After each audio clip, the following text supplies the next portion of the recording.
Ooh, I should turn the audio down. Let's actually remember how to stream. It's been a month. Hello and welcome to Unrestricted Lorefare's Beacon Space Rediscovery. I'm your game master of sorts for this session today, Xavier Stortes. And if you're new here, welcome. I'm aware that Demeist isn't streaming his perspective today, so maybe we'll have some of you new folks who would normally watch over on his channel in. Hopefully you'll enjoy the stream here. Let's see if you're unfamiliar with Beacon Space. It's a sci-fi setting set in the far future. That is a little bit different than one might normally find. We've got our own touchstones that we're using, and hopefully it provides a very interesting backdrop for our rediscovery of the outer edges of Beacon Space. So with that, let's go ahead and flip on over, and if I go to the right screen, hello, we can see everyone, kind of.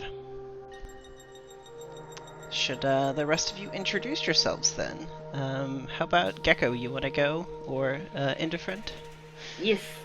Hello, I am Indifferent. I'm playing Gecko on this wonderful adventure that we find ourselves on. Usually, when I'm not playing Gecko, I am modding chat on either this server, this stream, or the my stream, or I'm just hanging out, doing faction things on the Unrestricted Lorefare Discord server, where I'm one of the faction reps, which we gotta turn next week. This weekend? This next coming weekend. It is the 14th for the faction turn. Deadlines are due the 12th. And the other co-GM in this experience, Sevens. Or, as some of you might know him, Demeist. If one more thing goes wrong, I'm not saying that I'm gonna shoot my computer, but it's been a bad time, is what it is. Password manager has decided to explode. Hosting has been removed from Twitch. Who's responsible for all this, huh? Yeah, no idea. Just malevolent entities. Software developers, probably, but I digress. Welcome on in, those of you joining us today for the second episode of Beacon Space Rediscovery, an Ironsworn Starforged tabletop RPG in the cooperative GM type of setting. Hopefully you've enjoyed our last session, which I know was quite a while ago, back before the winter break for Christmas and New Year's and all of the other holidays that flood our timeline in that region. But hopefully you had a good break, and we'll get ready to start back in here. So perhaps a reminder of what was going on at the end of last session is useful for those watching today.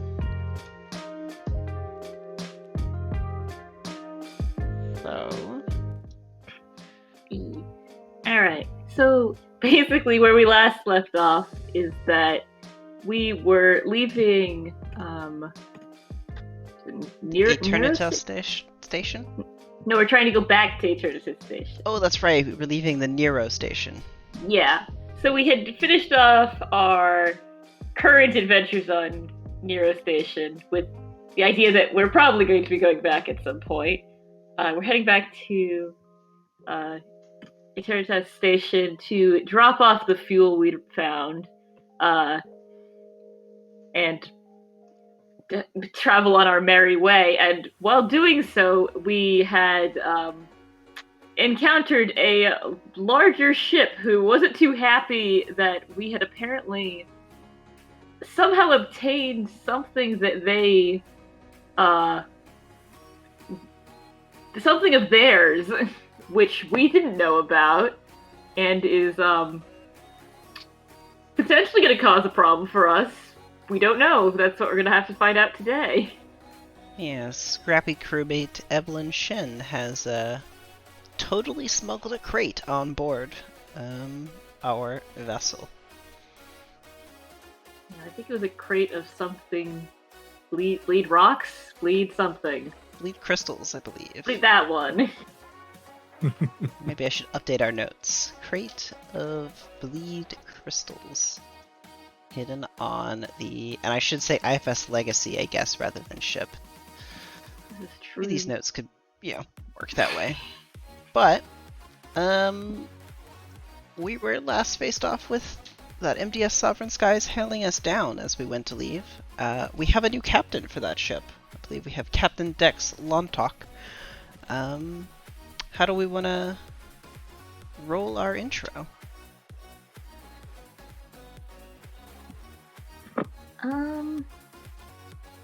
Or do you still need a couple of minutes to get your setup back and configured? I'm basically good to go right now. And if we're popping in, I think popping in media res is sort of the default for modern era. So we were definitely looking at ship's weapons last time, I think. And I think that's maybe exactly what it is, right? I think maybe it's Seymour or Sevens as we know him, not 100% sure what's going on, but is sort of poring over the control panels and is looking over at Gaz and Gecko and sort of going, "What does this hunk of junk have on it, huh?" I mean, it's got like a little gun, but that is a very big ship. Perhaps we should consider other, less explodey methods of resolving this. Yeah. I think Gaz will press the button to talk on the public radio. Okay, apologies to the other captain of the MDS Sovereign Skies. I'm not quite sure what problem you have with us exiting your space. We've appropriately refueled, including a few repairs to the station, I might add. If we're just be permitted to be on our way, we could both be out of this awful encounter.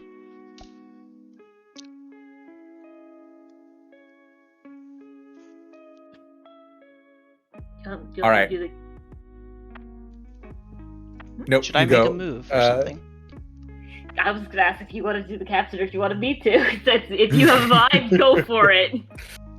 I think like a part of the question needs to be because Matthew and Daughter are like pretty posh, right? Correct. So I think they're probably sitting in like some sort of captain's chair that has like velvet on the inside, right? Like they're probably almost lounging because of how sort of maybe easy this mission is going to be in their expectations, and they go, right, and if you've got nothing to hide, then just let us on board your ship and then we'll both be on our merry way. Or we can just break it apart from the outside and see what's in there. Mm-hmm.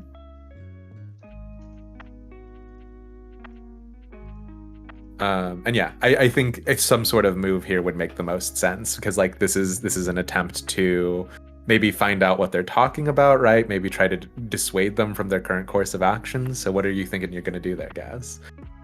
This felt like a persuasion to just let us go. It can't be that bad. I feel like, I don't know. Does the game actually just have a persuade roll? Compel. Compel. That's what it is. My bad. You good? Yes, my offer is to just let us go and forget this entire thing ever happened with a perfectly charming experience. Because I'm not lying. I don't actually know what's wrong. Yeah.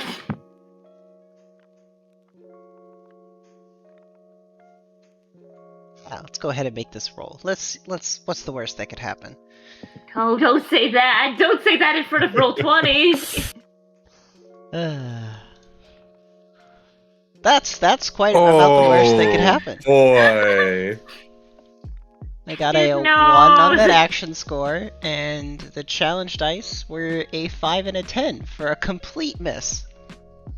Now, one of the things that happened last time is we did not reset. I don't think we technically should reset our momentum. So do we want to start with the momentum we had last time, or? Yeah, it carries over, I believe. Okay. Because last time it was like a new adventure, so we started at the default of +2. Do you have any assets that add to that, Lich? Because I wasn't sure. Not from Lore Hunter or Trader, no. How sad. Well, Oh, I guess I could have rolled plus supply rather than plus heart. I don't know that we would have sacrificed resources. Yeah, I don't think that we really wanted to do that here. We seem a little bit early in our experience to have wanted to roll with plus supply. Mm-hmm. I mean... So, a miss on compel is they refuse or make a demand that costs you greatly. Pay the price. Which I feel like they've already made the demand that they They've want. made the demand. And now they will just carry forward with this demand of being like, hey... Where is paid the price on this thing? I think it's Suffer under moves. moves. There it is. Yeah. Which I think the default for pay the price is just the most logical cost.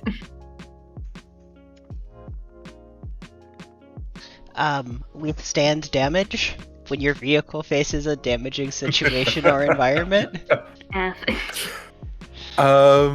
mean, yeah, let's find out. Because here's the question on that one then is, what kind of person is Captain Dex? Are they the kind of person to, maybe blast the legacy, or are they the kind of person to like send borders, right? I have a revealed character aspect button I can push. Hell yeah. Let's go for it. He's an oblivious man. I don't know if that's good or bad. Maybe he doesn't realize that you're trying to tell him that you want to leave. Yeah, I think he just takes it as instead of taking it at the face value it is, he's oblivious and assumes we must be lying. That does seem because he's like, hey, I want to search your ship, and you're like, talk about something else, and he's like, oh. You're like, no, how about we just leave? It's fine, I'm sure. Look at all these good things we just did. They definitely weren't cover for anything. Yeah, what do we want to call the people who like traverse the edge of known space like this? Good question. Explorers would be a reasonable default. My gut instinct. Yeah, my gut instinct was edgers, but that actually has other we're not calling them that.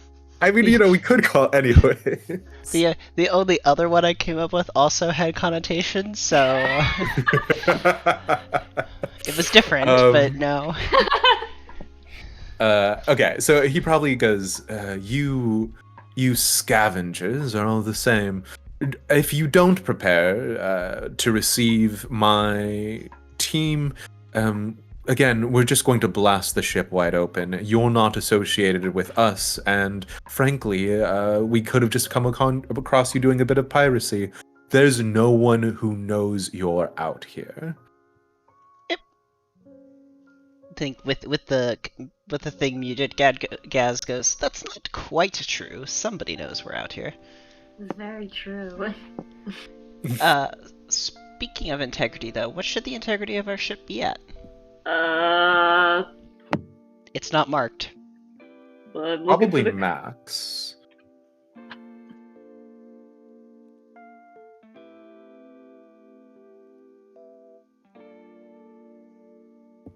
I think it starts at 5. I'm looking for 5 is the max, so that would make sense. Yeah.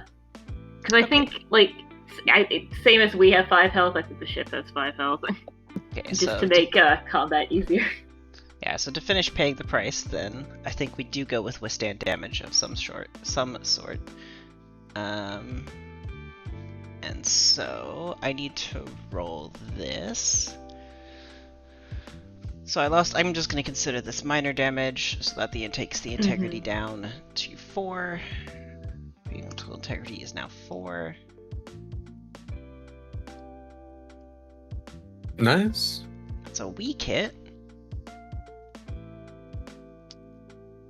On a weak hit, if your vehicle is not battered, you may lose momentum -1 in exchange for +1 integrity. Otherwise, press on.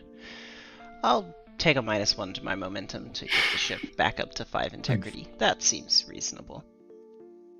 Oh, like, yeah, maybe it's a situation like they fire off the port bow or whatever, right? And we manage to like sort of maneuver the ship out of it, but closer to the sovereign skies. Yeah.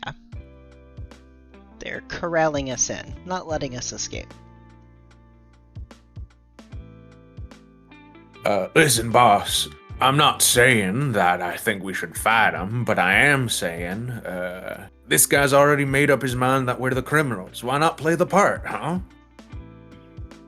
I'm just saying I don't want to die. So I mean, they already showed they can shoot us. This is quite true, though we don't know what we're accused of doing. It's pretty hard to play the part if you don't have a crime to have committed, isn't it? Yeah, I think in like sort of the moment as like maybe what's happening is that some sort of some sort of shuttle detaches from the sovereign skies and is making its way over, and like maybe Seymour is sort of eyeing that nervously. But what Seymour is going to do is he's actually going to do a gather information roll, because right, we don't know what they're talking about. So I think Seymour turns around in his chair and he goes, "Does anybody know what in the path damned 7 hells this guy is talking about?" And yeah, this is going to be, I would like to think, a gather information roll with heart, because Seymour's sort of doing it on a camaraderie basis, if people are okay with that. Yeah, is the ship hand actually on the bridge or not? I wouldn't think so. I guess because they're in cargo, yeah, they wouldn't. And maybe that's what reflects this weak hit, right? Is we have new insight, but we're not 100% sure. I think somebody says, like, oh, we wouldn't know. Maybe one of the people who are actually loading crates onto the boat. And Seymour like swears and like gets up out of his chair and starts running out.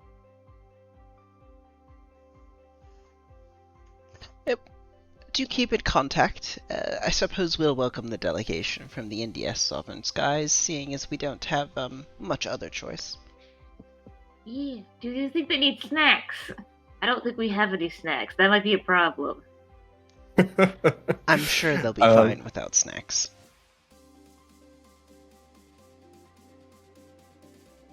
And I think traveling across the vacuum of space will take slightly longer than rushing down to the cargo hold. So if everybody else is cool with that, yeah, we are. Maybe we do a jump cut to there. And how big do we imagine the cargo hold on the IFS Legacy is, right? Like I kind of imagine like cargo loader arms, sort of crates, sort of wrapped up against the sides of the ship, that sort of thing. Yeah, it's not. I think the actual like cargo capacity for shipping is relatively limited, right? Like it's probably a fairly large frigate that's been converted, and would have had a reasonable storage capacity, because Beacon Space does have shipping as intergalactic shipping as a staple of the setting.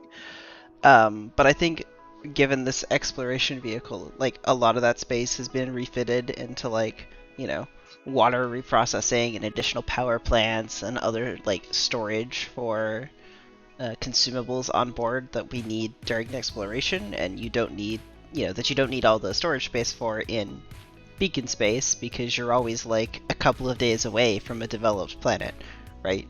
So the cargo space that's available for the fuel we've picked up and these few crates is probably just like scattered wherever there's nooks and crannies left. But like there's probably room for several pallets in the cargo hold.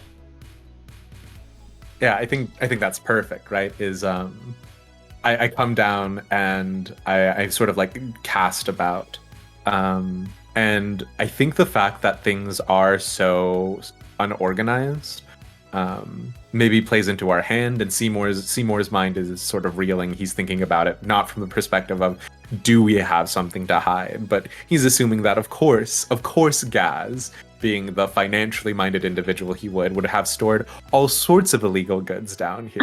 And I think, I think Seymour grabs somebody and sort of goes,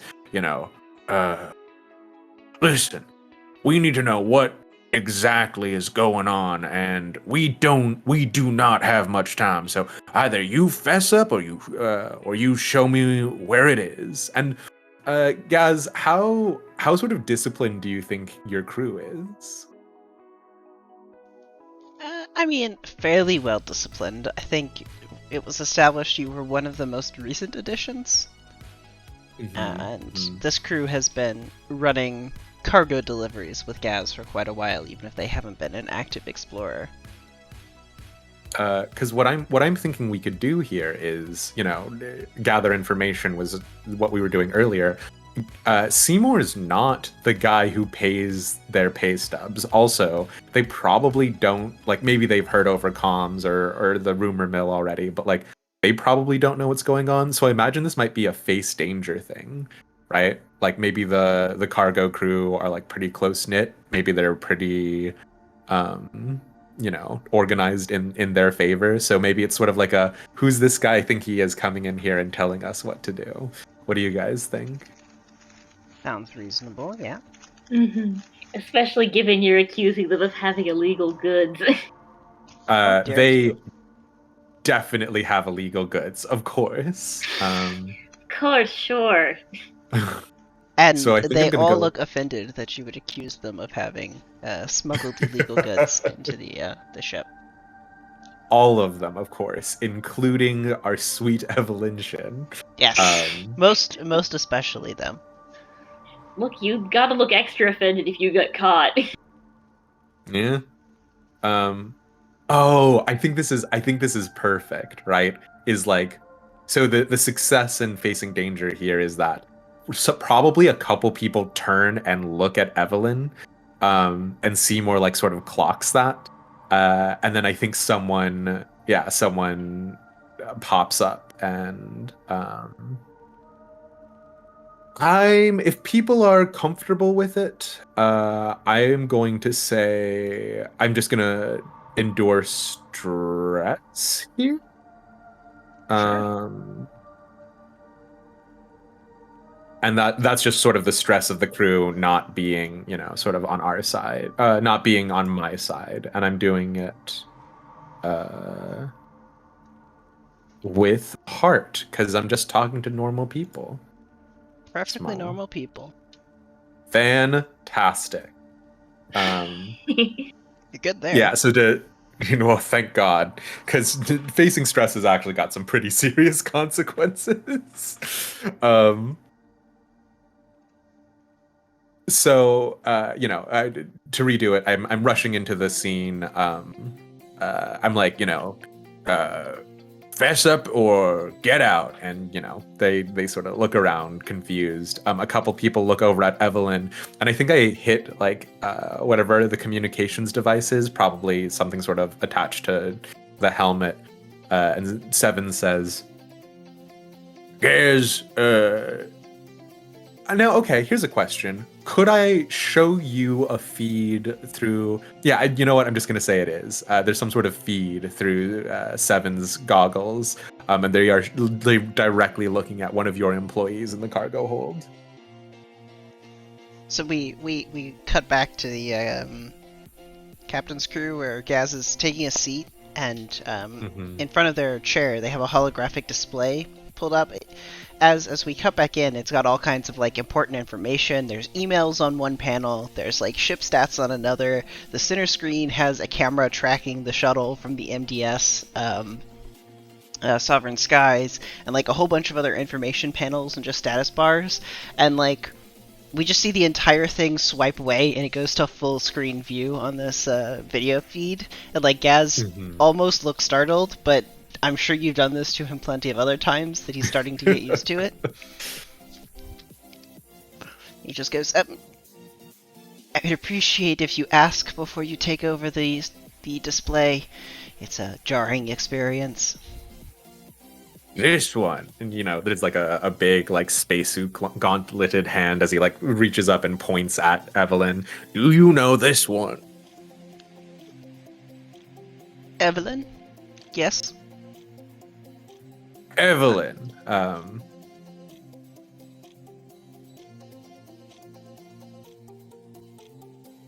then we all figure out who's going to voice Evelyn in this scene. I think I'll be Evelyn, so not anybody else. I think Evelyn kind of looks up front and is like, "What? What exactly am I being accused of at the present moment? I have just been down here doing my job," gestures to the cargo, making sure everything is secured for our continuing trip, as I had been asked. So if I could get back to that. I think the screen is still displaying, maybe to the overall crew's detriment, because like Gaz was actually doing something important logistics wise, and Seymour's just like, this pageantry needs to happen. I think Sevens pulls his revolver out, and like he's not pointing it at Evelyn. Yeah, but like he pulls it out and he sort of goes, "Now, Evelyn, I'm gonna need you to consider this real careful. Yeah. What have I considered? We got a bunch of company meatheads flying over here right now, and if there is a crate that needs to be not found, I'd appreciate you not yanking our chain, huh?" I feel like you need to make a roll there. I feel like the back end of this is Gaz goes, "Bullets are a detriment to atmosphere." So true. There are more effective ways to communicate this. I don't think the rest of the crew can hear or see the knows like Gaz is listening. I think only people on the bridge would be able to figure that out. I'm not so sure I'm not sure in your immediate vicinity, Sevens, other people are aware. Yeah. Oh, damn. Okay.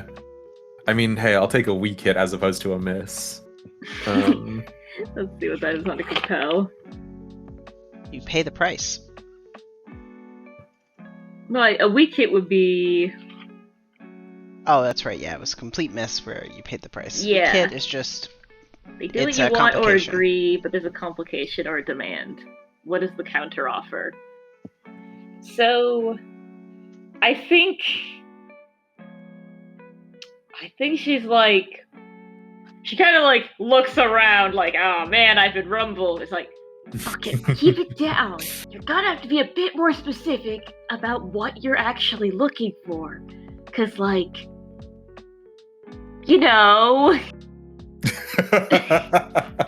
I think she says that, and Sevens like wants to be like, "Hey, no, listen, I'm actually recording this entire convo to your big boss," but he doesn't say it because he's like, that's the least of our priorities.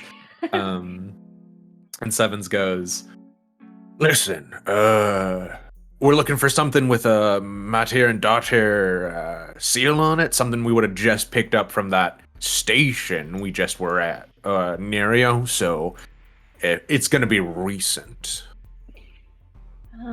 Recent. I don't think I have anything labeled. That sounds a bit unexpected. I can point you to the recent loaded cargo. Yeah, I could do that. You've gotta be okay. Let's go. And yeah, I think Sevens. While you're at it, get a count of the fuel. We hadn't fully updated our fuel numbers. I could appreciate that from my spreadsheet. What are you? And then like he pauses and he's like, yeah, no, okay, I can see that. And I think this is right, like you being like directing Sevens in sort of that direction, right? Yeah, checking on the fuel. Like, let's make sure we didn't take more than we said we were going to. Good, because there's no way, if there's anything Sevens knows, there's no way Gaz didn't triple check the amount of fuel before it got loaded onto the boat. Yeah, okay. And I think that's what maybe the next moment is. Now, we probably want some sort of clock or something for when the shuttle from Sovereign Skies comes over, right? Yeah. Do we want to maybe just make a progress clock, and that'll be the general progress, and if it escalates to combat, it will be part of that? Yeah, I think so. Just like a troublesome clock of them like coming over, so every action we do is just one mark in it. That makes sense to me. Yeah. Then I think that just took... What was that? 1? 2? 2? Yeah, 2. Yeah, because you went down there and then you found Evelyn. Gather information and a compel. Yep. So we got 2 more before they get here. If anybody else has a plan here, right? I think at this point Gecko is just like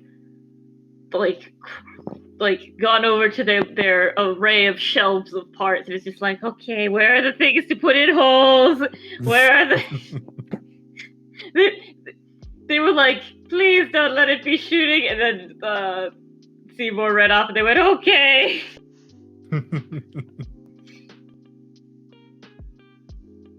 Fair enough. Then yeah. I mean, I guess the only thing I would do is I would prepare, like, wherever they're going to dock, I would probably at some point head to meet them at the docking bay, but the important action before they arrive seems to still rest on this crate that definitely doesn't exist. Mm-hmm. And as upsetting as it is, I think the next thing, right, is finding the crate, which I think is gathering information again, right? Because here's the problem at this point is our options are shoot the shuttle out of the air and try and fly away, shoot the main ship and try and fly away, or let them board us, right? So I think the most sensible thing here is another gather information roll. Is this you and Evelyn trying to organize the crates on the floor? Yeah, and like, if it's cool with you, what we can do is we can go ahead and do the aid your ally, which is, you being like, oh, go check the fuel. So we can either do that's you securing me an advantage, or trying to gain ground. I think the gain ground one's for combat specifically. Ooh, Yeah. okay. So maybe It's secure just an advantage. Yeah. Hell yeah.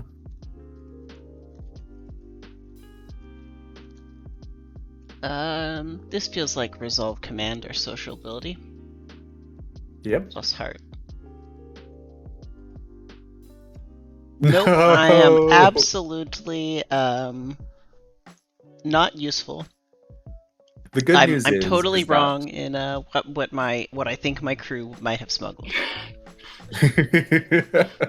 Oh man, it's 100% Evelyn knows what it is, right? That's the complication. She's like, oh yeah, we'll definitely go check the fuel area because she's not put it with the fuel. Which the good news is aid your ally. There's no immediate problem or anything here, but yeah, we'll try another gather information roll. I The need thing to that endure some I am stress, so Let's find out what happens.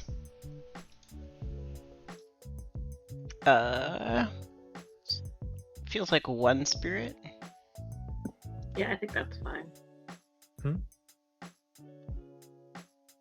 What is my heart at? Where do I find that? Summary. Heart is only +2, so this should be plus spirit. Weak hit. You are not shaken. You may lose momentum in exchange for +1 spirit, otherwise press on.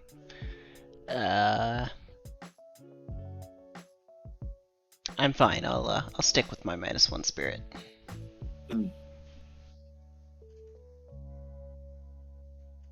Now we return to you, Sevens. Yeah, and I think this is again gather information of just sort of like, you know, we're doing the best we can, and unfortunately, Seven is a bit of an idiot. So gather information plus wits. He's just sort of scrambling around looking, and okay, well, I didn't mean to do the burn momentum there, but you know what? I will burn that momentum, so it's fine. Don't worry about it. Okay. Got much better momentum than I do, so. Well, this does all spend it, so I'm back down to 0. But hey, sure.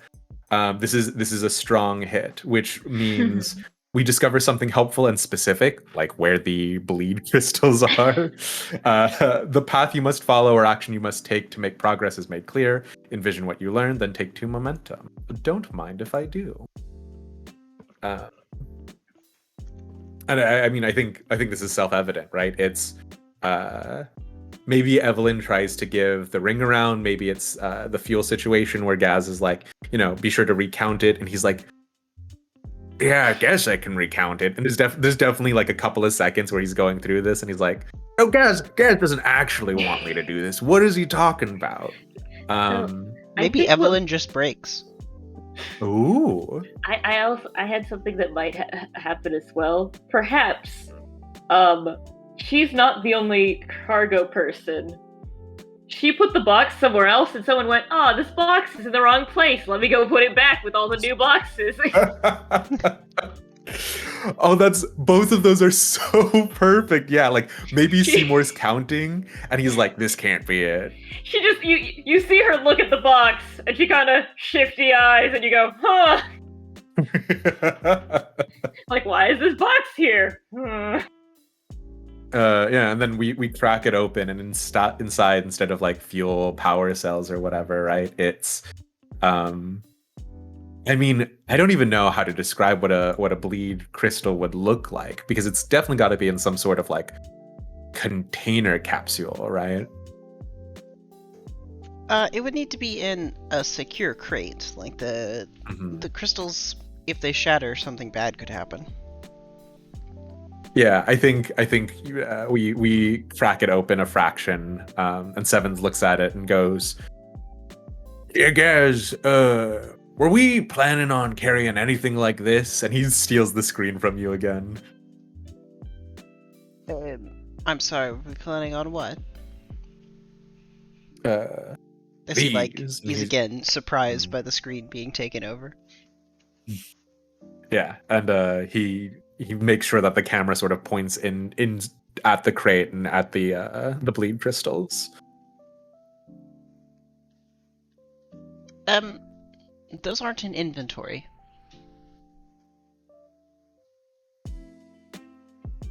I'm not even entirely sure if Gaz knows exactly what those are. He's not a lens, so. They're shiny rocks. They are that. I think you just get the response that those aren't in inventory. Yeah. Seymour seals it back up, looks at Evelyn, looks at everyone, and sort of goes, "All right, we're gonna go ahead and hide this thing." And I think, yeah, that's another mark on the progress marker, which means we got. I think Evelyn looks at you and goes, "We are?" very confused about this turn of events. I don't know. That just was not the response she was expecting. Yeah, he probably responds with like a, listen, it's cool that you were trying to smuggle stuff and make a little side money. I respect the hustle. You just It gotta is? be a whole Okay. hell of a lot better at it than this. There's just a look of complete, like, bafflement, like, you got me, but you're fine with it? Okay.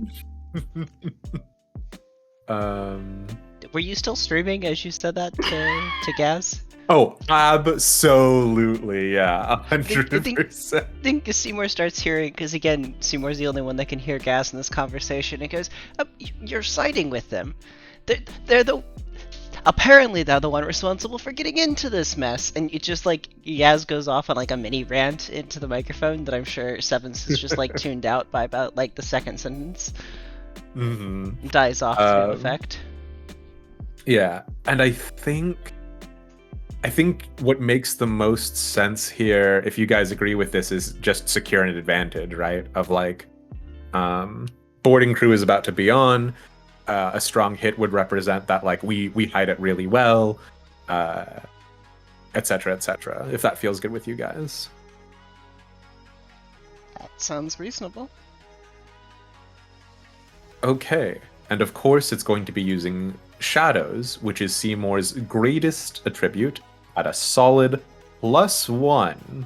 So we'll see how it goes. Hey, I'll take it. That's a 7 on the action die with a 8 in challenge and 6 in challenge, so we're getting 1 hit. We can either take +2 momentum or take +1 to our next move.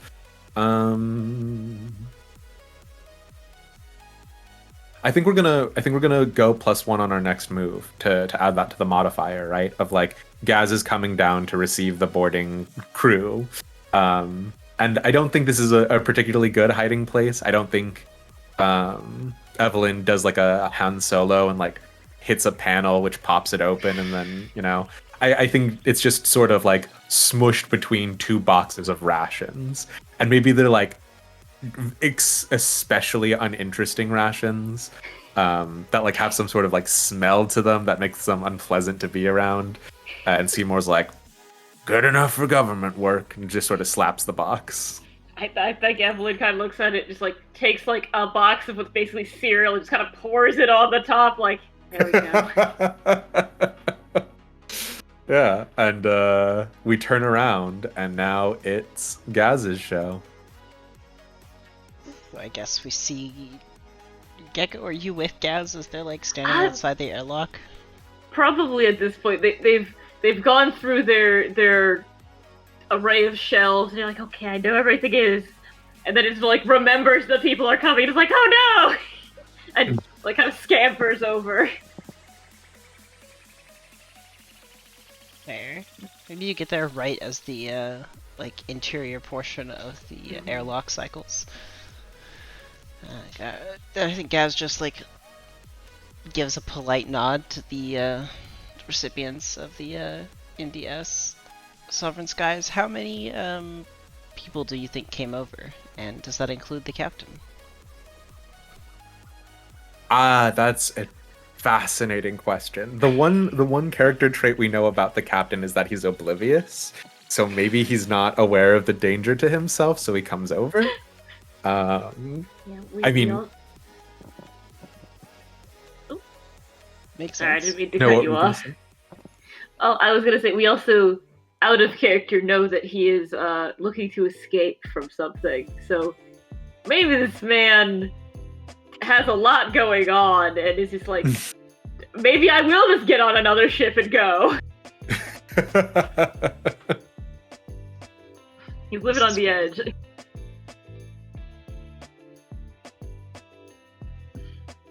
First fair. So, in that case, it's probably the captain and I would assume somebody else. Maybe not the first officer, but like Yeah. A security person, probably, then? Probably, given not everyone on the ship is probably as oblivious as he is. Yeah. Yeah, and let's go ahead and roll that guy up. Let's just do a call sign because there's some sort of security officer. Good enough. Slack. Oh my god, that's So- something. So I think Gaz shakes the captain's hand. He goes, "A pleasure to welcome you on board, Captain Zini of the IFS Legacy. Call me Gaz, though. Welcome to my much smaller but humble ship as compared to yours." Captain Dex Lontok, but you can refer to me as Captain. This is Slack, and gestures lazily with the other hand. He's like, Slack's going to be going through all of these with his scanner, making sure that you don't have anything you're not supposed to. Well, everything on the ship is in inventory, so you could save some time if you'd like to just check the digital logs. I'm quite rigorous about them. I think Gecko looks at the security man and goes, "You have something that can detect crime?"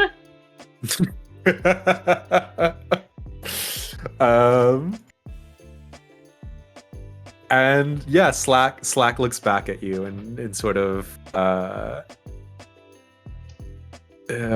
God probably goes, no, you see, we're specifically looking for, and maybe Dex slaps him to tell him to not say it, and he's like, a specific material, as you understand. As long as that material isn't in your hold, we'll be good to go. Crime is made of a specific material.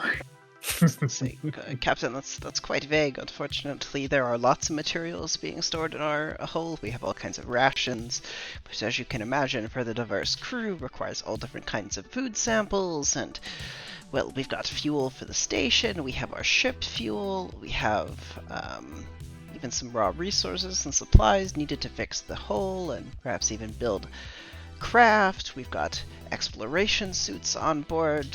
Materials is perhaps very vague, and I wouldn't want something of ours that is rightfully ours on the ship to set off your sensors. Perhaps we could help tune your scan? Yeah, are you going for a move right here, Gaz, or? Feels like it. Feels like it's there's already been a subtle lie, because Gaz is apparently aware of something that is not in inventory on the ship. And I explicitly said everything on the ship was in inventory. Mm-hmm. Maybe another compel? Yeah, but it's probably a lie this time, isn't it? So it's for sure. Plus shadow.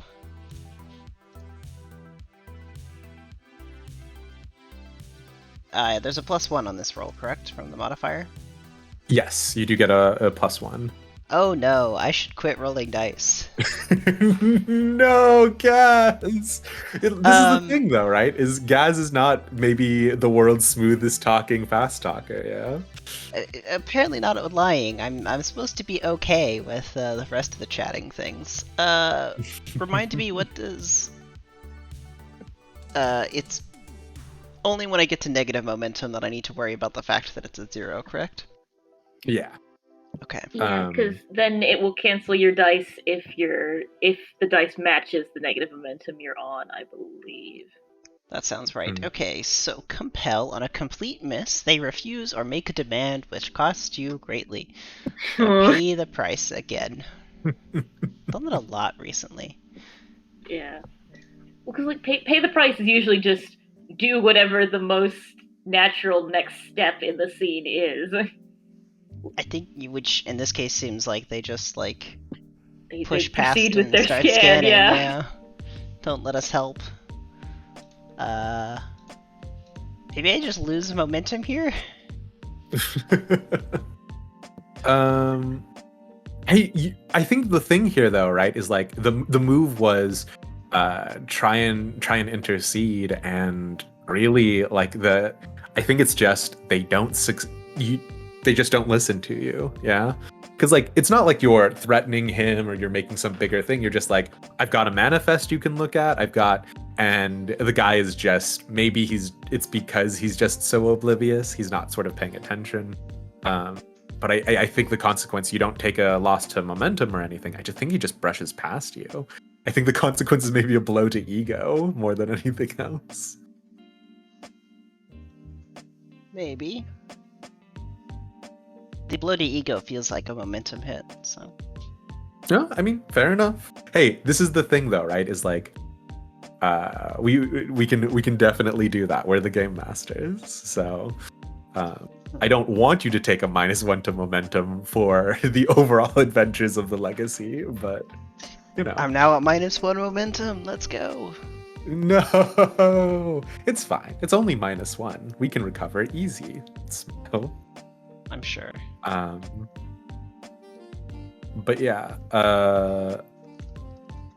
I think maybe Slack starts going right and starts scanning, and maybe the one who has the most inroads here is actually Gecko, right? Because Slack is curious about what is Gecko, because they seem to be speaking with some sort of authority.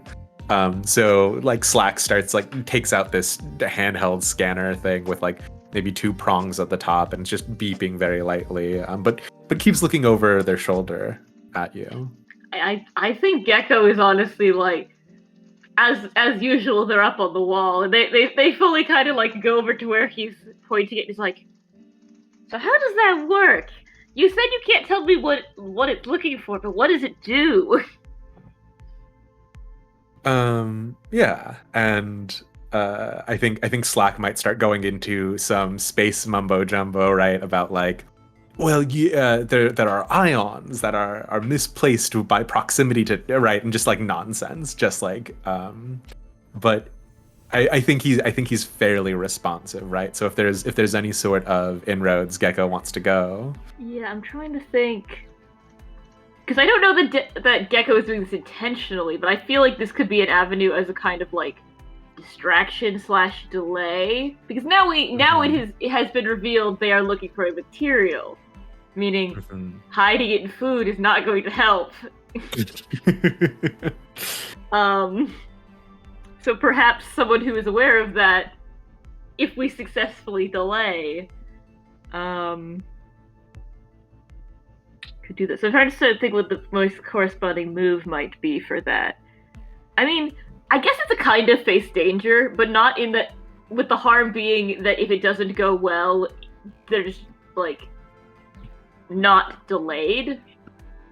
Yeah, they're gonna find the. Yeah, like the consequence if they're not delayed is we will find things faster. Yep. And that will be a problem. So I think, much as I don't like it to be, well, it's not really plus heart, because Gecko does not care about the social bit of this. I guess it is probably plus wits, because Gecko's like, what is this thing? How does it work? Tell me about it, science man. Mm-hmm. Makes sense to me. Let's help us find us on the right character sheet. Give me a second. The ship rolls plus wit. Yeah, I looked at it, but there's no stats here. Oh.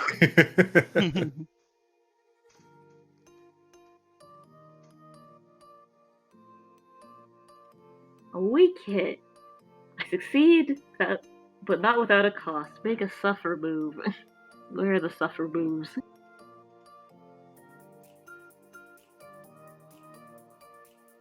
Lose momentum, endure harm, endure stress, withstand damage. Lose momentum probably makes the most sense here, just because Gecko is very distracted. This just feels like a minor setback. Yeah.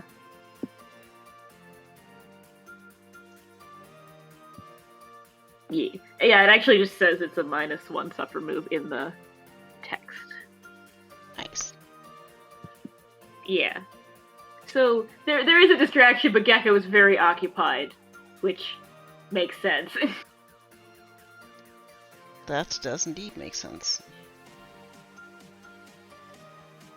But maybe gives another opening for Gaz if they want to do something.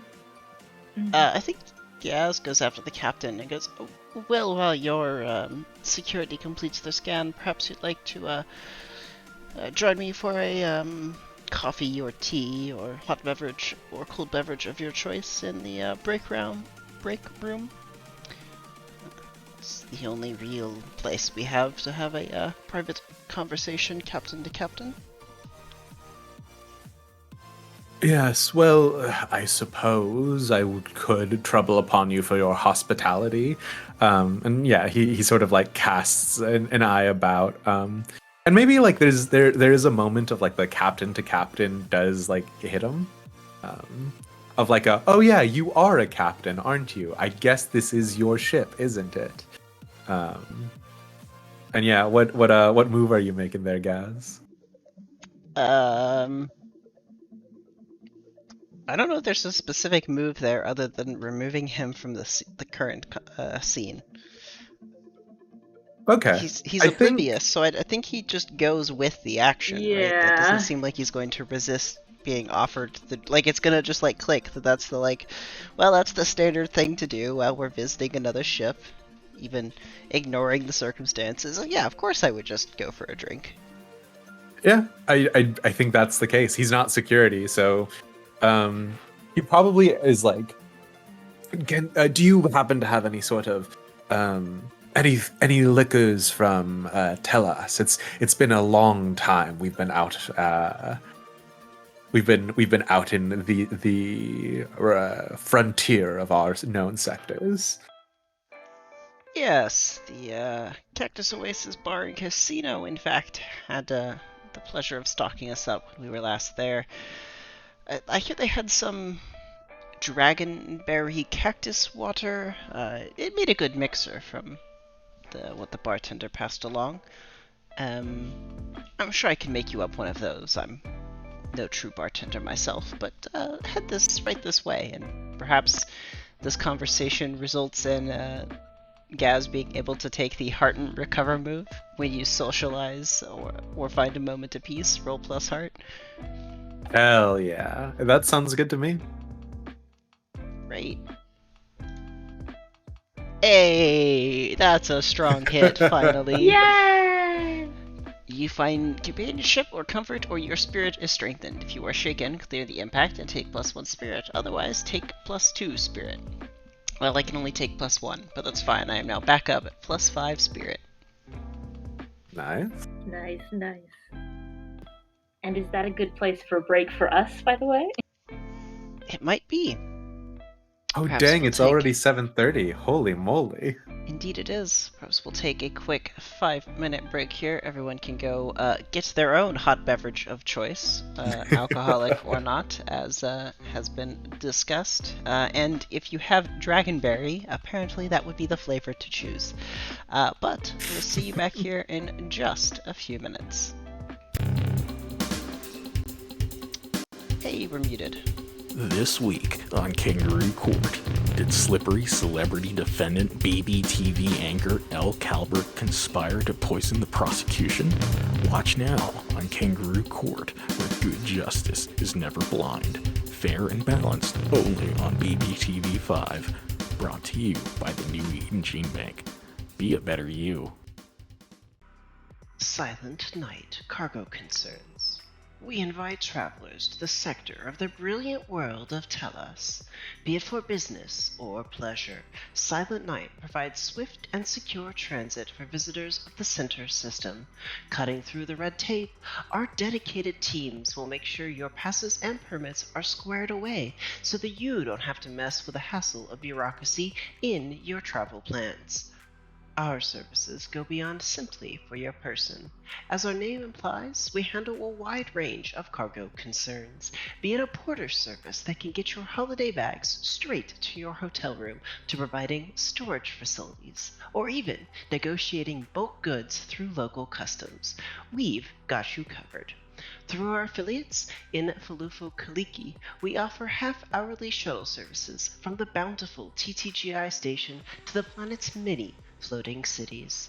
Safe and reliable service is vital to the health of our clients, and that is why the security travelers and their cargo is our top priority in the void space of the Center system.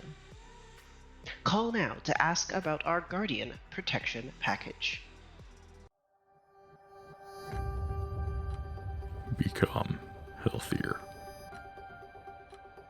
Become stronger. Become smarter. Become better.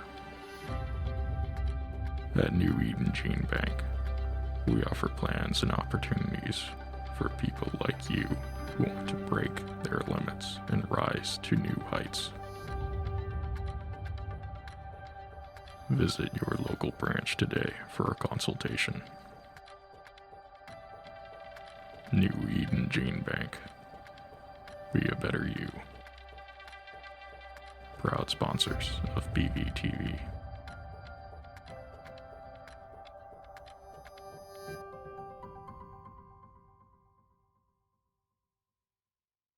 Across the sector, there are so many worlds, each with their own story. But during the hustle and bustle of daily life, there's rarely enough time to get things done as it is, let alone dream of far-off vistas. That's why we've done the hard work for you. As part of the Aguamala Syndicate's project NZT, a plethora of new travel destinations have been identified for even the most novice traveler.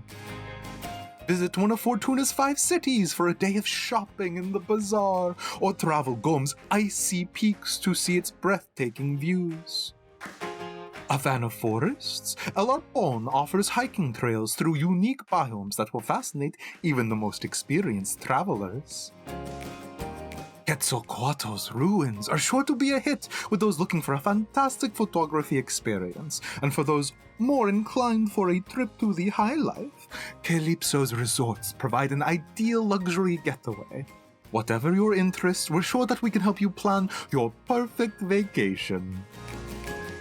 Brought to you by the Aguamalan Board of Tourism.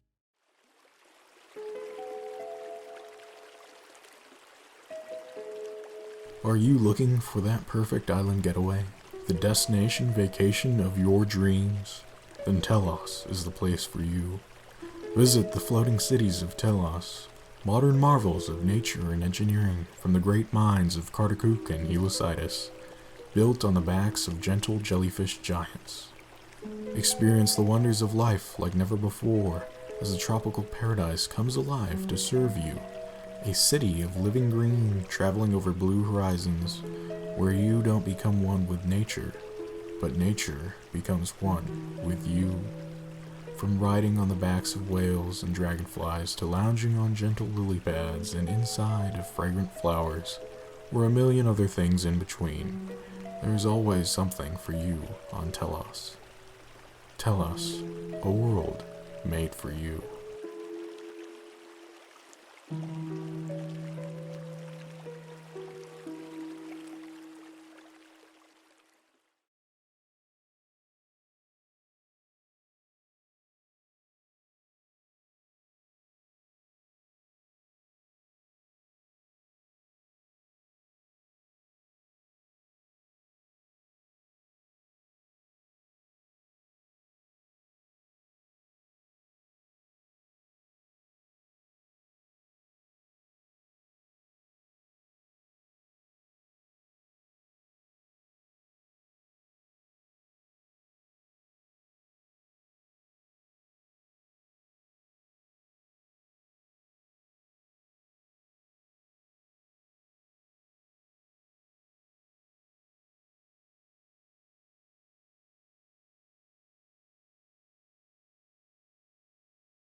Hello, welcome back. One of these times I'll get my timer correct, but today was not that day. Anyway, welcome back to Rediscovery. Hopefully you got a snack or a drink in that time frame. And I guess we can pick back up with Gaz holding a warm cup of hot chocolate and Captain, as he's been asked to be referred to as, with a Cactus Oasis inspired dragonberry cactus water thing. I never actually came up with an alcoholic drink based off of it, but that's the flavor profile. Probably like a dragonberry rum and dragonberry something. I don't know. It's a dragonberry drink. That was the key. That was it. So, Captain, what do you think? I'm sure it's not as good as the bartender back at the Oasis would have made, but hopefully it's good enough for being out here on the frontier. I mean, I think we let the strong hit ride, right? Like, you're socializing with this guy. I think he's impressed. I think he sort of smacks his lips loudly at it and sort of goes, "Well, I will tell you this. I didn't expect much from your rinky-dink, I'm sorry, your charmingly rustic vessel, and I must admit, this was a pleasant surprise as it was." Glad it could be a pleasant surprise. I hope the remainder of your incursion here remains just as pleasant. I think, let's play a little bit on this motive to escape from something. Maybe he leans forward, right, and like whatever ice is in the glass sort of clinks against the side, and he goes, "Tell me something, Captain. Do you ever think back on working under a more strict contract? Did you ever do anything for a company before?" Indeed, I was a member of one of the shipping unions. It's where they've actually sponsored this exploration vessel of sorts. I did my time. It's where most of the crew comes from, in fact. Might be a surprise, I'm sure, but that's where they all served with me there. Let's see, what was the name of the space trucking union I worked for? Please hold as I reference my document. It took me longer to find than I thought. I believe this was from Isolite Freight. Yeah. He probably pulls some sort of face at Isolate Freight, right? But they're not really working in the same regions, right? Like they've got two different portions, I believe. Yeah, they don't really overlap in their like primary domains of shipping.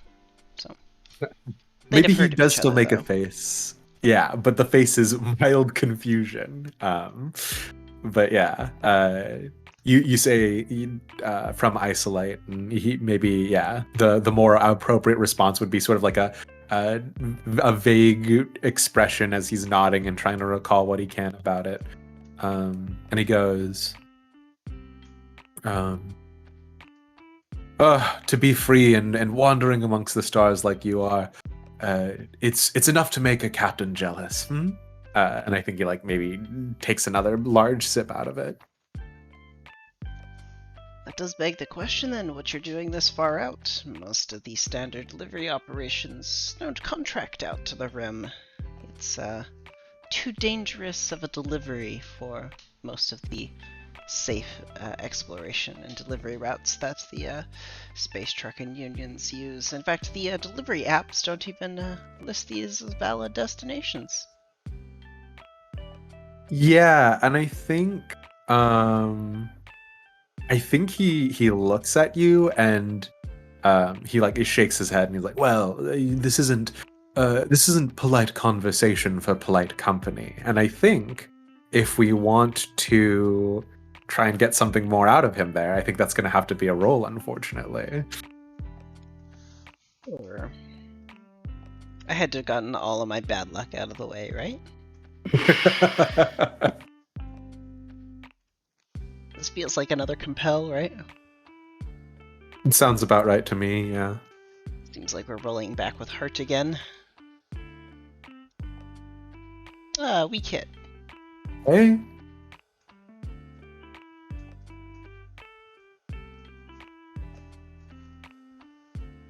So, there's some complication to whatever this offer is, but...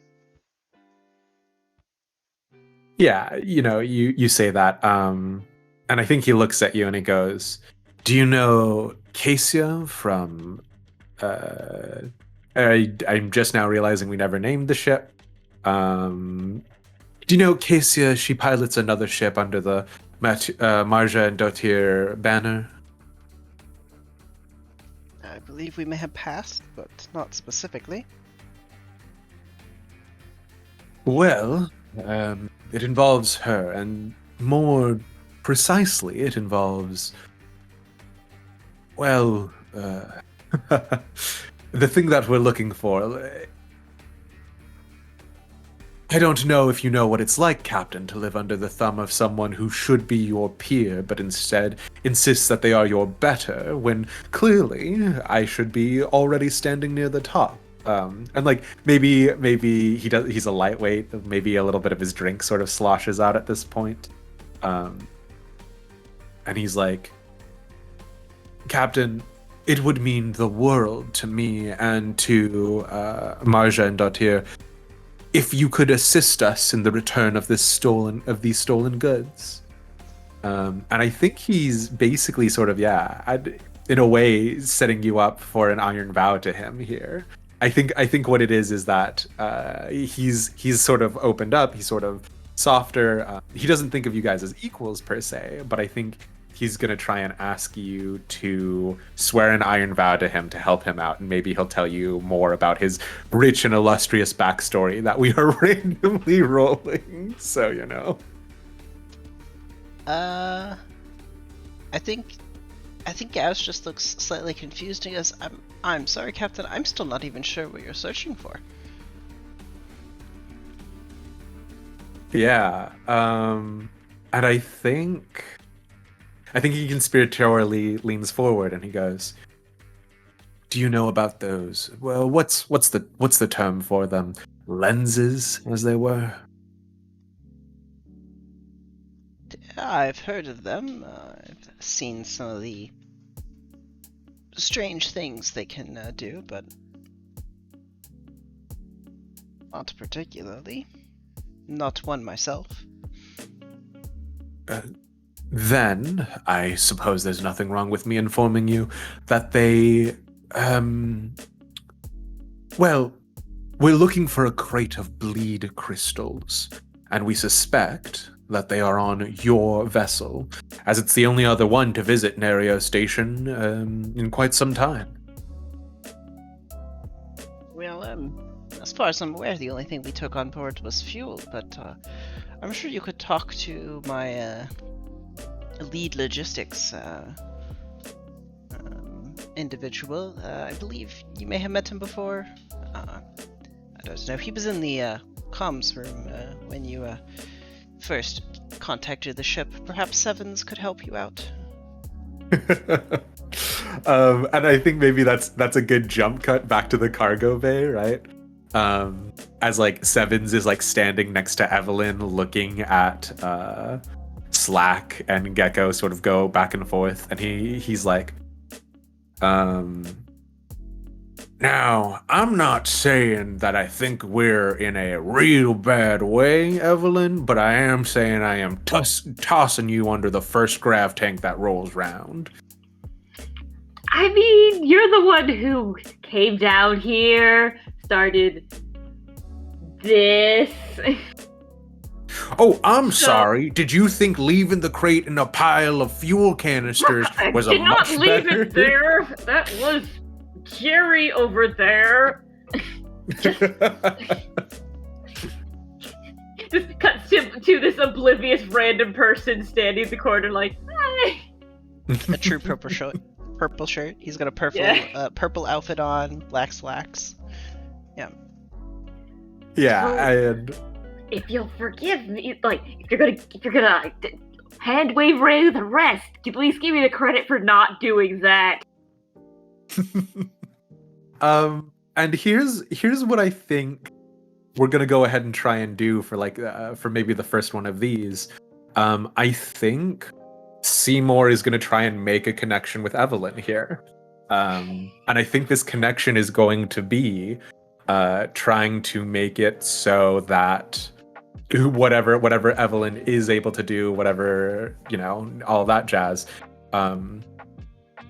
in this moment, right? Like this is a like forged by fire situation, because this will either, if there is a successful connection, Seymour might just go over and deck Slack and drag him back onto the shuttle, or Seymour is going to throw Evelyn under the bus, right? And I think that's sort of the way he's looking at it, because he sort of turns around, puts his hand back on his revolver, but maybe doesn't pull it out. And I think he's gonna say, "Now listen, you got one or two choices here. Is either, yeah, we can recognize the good work that you're doing, or we can make sure that they recognize the good work you're doing. How do you feel about that, huh?" I'm gonna go ahead and roll plus art. Fuck. Well, all right. Pardon my language. You got the bad. All right, so it's bad. Got it. No, it's bad, and I only have 2 momentum. All right. I do have an idea of what happens here. I don't know that you'll like it. Nah, hit me with it. Yeah. So you and Evelyn are standing in this bay, as you've established, quite close to where Slack and Gecko are. I think they just overhear you. No.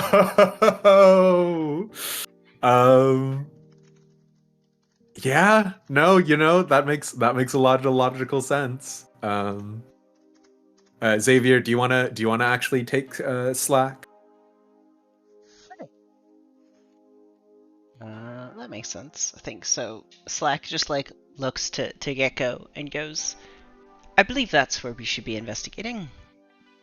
And just like hard cuts to make a turn and interrupts any other conversation they were trying to have.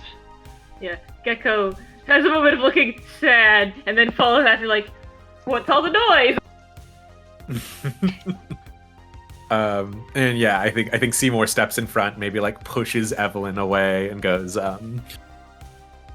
"Oh, sorry, you know how it is. Discipline on the ship. Gaz is got a great mind for numbers, but is not necessarily the kind of guy I would turn to for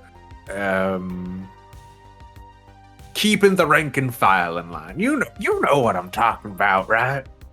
I think Slack is just like nodding along and goes, "Right, you don't mind if I scan all the pellets in this area, correct? I'm sure none of them will contain anything that's not supposed to be here and isn't on those carefully calibrated spreadsheets." Now here is the real question about what kind of man Sevens is, and I do know the answer already. Oh no. Which is unfortunately, I think Sevens nods and like reaches like down to like maybe grab like some sort of like space cigarette or whatever, and then just tries to punch the dude. And I think we're going to go ahead and enter the fray. No, Let's no. go for it. So when you initiate combat or are forced into a fight, envision your objective and give it a rank. If combat includes discrete challenges or phases, set an objective with a rank for each. So, I'm gonna say this is dangerous, right? Because here's the problem: is that if they manage to comms off to the captain, it's a whole thing. But we're gonna go ahead and say this is knock out Slack, the security, security officer, and so that's gonna go ahead and be dangerous, and then roll to see if you're in control. Are you on the Oh, move, man. facing off, in the thick of it at close quarters? I think you're in the thick of it at close quarters. Oh no. I don't You think can I fully don't think punch a man. I don't think Slack is unaware of the potential threat, so I don't think you get plus shadow. Mm-hmm. I'm not using the pistol. I don't want to murder him. I just want to knock him out. So let's see how it goes. Hey, I'll take it. That's a weak hit. You can either take +2 momentum, or you can be in control. We gotta be in control of the situation. I do not think Gas is gonna be able to offer enough alcohol in the world to make this go away. So, Maybe yeah, he'll just pass out. yeah, we gotta start in control. Which I think means we can now go to strike. So I think I think Sevens comes over, and there's definitely a moment where like as he's like winding up to punch Slack, yeah, like how does Slack respond in that sec? Yep. And it is. Mhm. Yeah, I think we'll figure out how good he is at defending it based on the effects of this punch. And here's hoping superb, me superb, not him superb. You know what I mean? Roll 20. Hold on, wait a sec. No.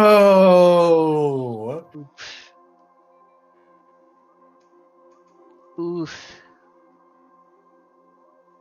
That's a complete miss. Yeah, and I only have 2 momentum, so I can't change this. So, So you are in a bad spot and must pay the price. and yeah, I lose control of the situation, right? So, You have to make reactive moves. Yep. here's what I think makes the most sense, and I hate this, but I think he calms Captain Dex, right? And I think it is, like a Captain, we have a situation, and Gecko and Sevens can hear this, but maybe Gaz can't, and then me reacting to this is gonna hopefully be we're gonna go ahead and clash. Yeah. Do you actually get a successful punch, or do you just like miss? I think it's a complete whiff, right? Or like maybe Dex just takes. I think or, maybe excuse me. This isn't Dex. This is the name is escaping me. Slack. I think Slack just takes a step back. Yeah, and just complete. Woof. Just like the punch flies in front of his face, and yes, and I think as it passes by, I think you can get that line of, Captain, we have a situation. And then Seymour with his entire body sort of twisting to the side, missing the punch. Probably like tries to like shoulder barge him in the stomach to knock the wind out of him. So I believe Let's you need go to make ahead. the reactive move this time. Yeah. So this is clash rather than strike. Yep. Here goes nothing. Hey, I'll take it. On a weak hit, mark progress, but you are dealt a counterblow or setback. You stay in a bad spot and must pay the price. I think what makes sense here is maybe you just endure harm this time. You I actually think get so. hurt. Yeah, I think this is Slack. He's done the thing that he needs to do. Seymour does successfully tackle him in his midsection, like driving the air from him. So we've marked progress, but I think I have to endure harm because the man is not just gonna keep sitting there. So I think he manages to flip it to where like you're pinned under him, even though you took him down as you went down. Like he sees control of the situation. And I'm gonna go ahead and suffer -1 health, or well, let's see. Okay, -1 health for minor harm, -2 for serious harm, -3 for major harm. This just feels like minor harm. Yeah. Okay, I'll take that happily. So I go ahead and take that -1 as he pins me underneath him. And I think Seymour, looking over to Gecko, sort of, like motions towards Slack, motion towards Gecko, like, a little help here? Yeah, I think Gecko's like between the guy Seymour, like, what do I do? I guess I should do enter the fray. Just at least see. Do you need to make it into the fray, or do you just pick up from being in a bad spot as the group? I don't remember. I think you do it positioned separately. Okay. I think so, yeah. But only for player characters. Like NPCs aren't considered in that.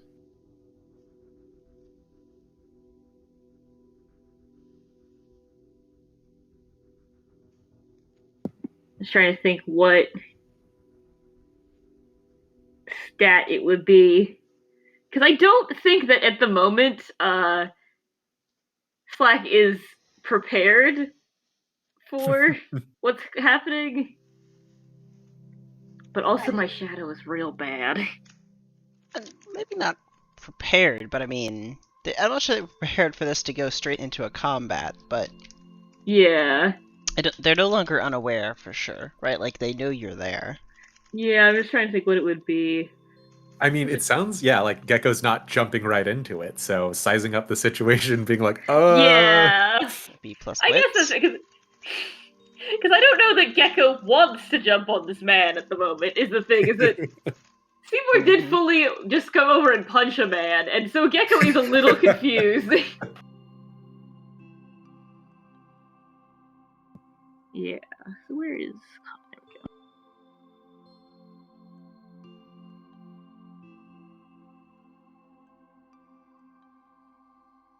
go. Ooh!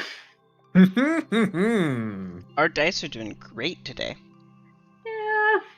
You are beginning this fight in a bad spot. Let's see. Which... Because there's kind of two ways it could be. Either they're just not in a place the Gecko could easily get to, or I think maybe Evelyn comes over and is like interceding, like, hey, don't get involved. mm-hmm. Or maybe Evelyn shows back up and Gecko gets distracted because they want to keep Evelyn out of it. Like, nope. Ooh. Nope, you walked away. Stay away. Don't get involved. Yeah, let Sevens like, handle please. this. Yeah. Yeah, I think that makes the most sense, because Gecko is not easily distracted, but easily, like, diverted. Because they have a lot that they need to kind of manage on the ship. Makes sense. Is this reacting under fire?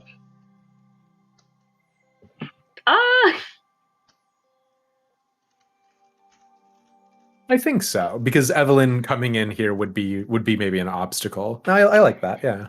Okay, yeah. It didn't feel like Clash. That was my... Yeah, no, that's fair. Yeah, the other option is react under fire, so... Let's see. It's probably... remain stalwart against fear or temptation. I think that's the closest, because it's trying to be like, look, your job! Mm-hmm.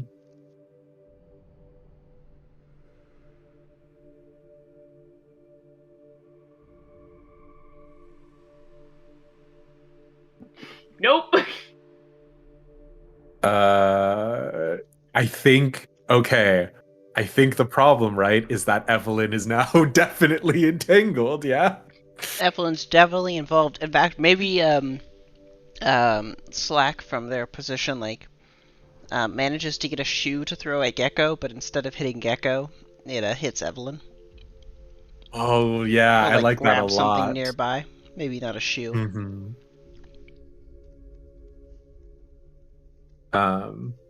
And yeah, I think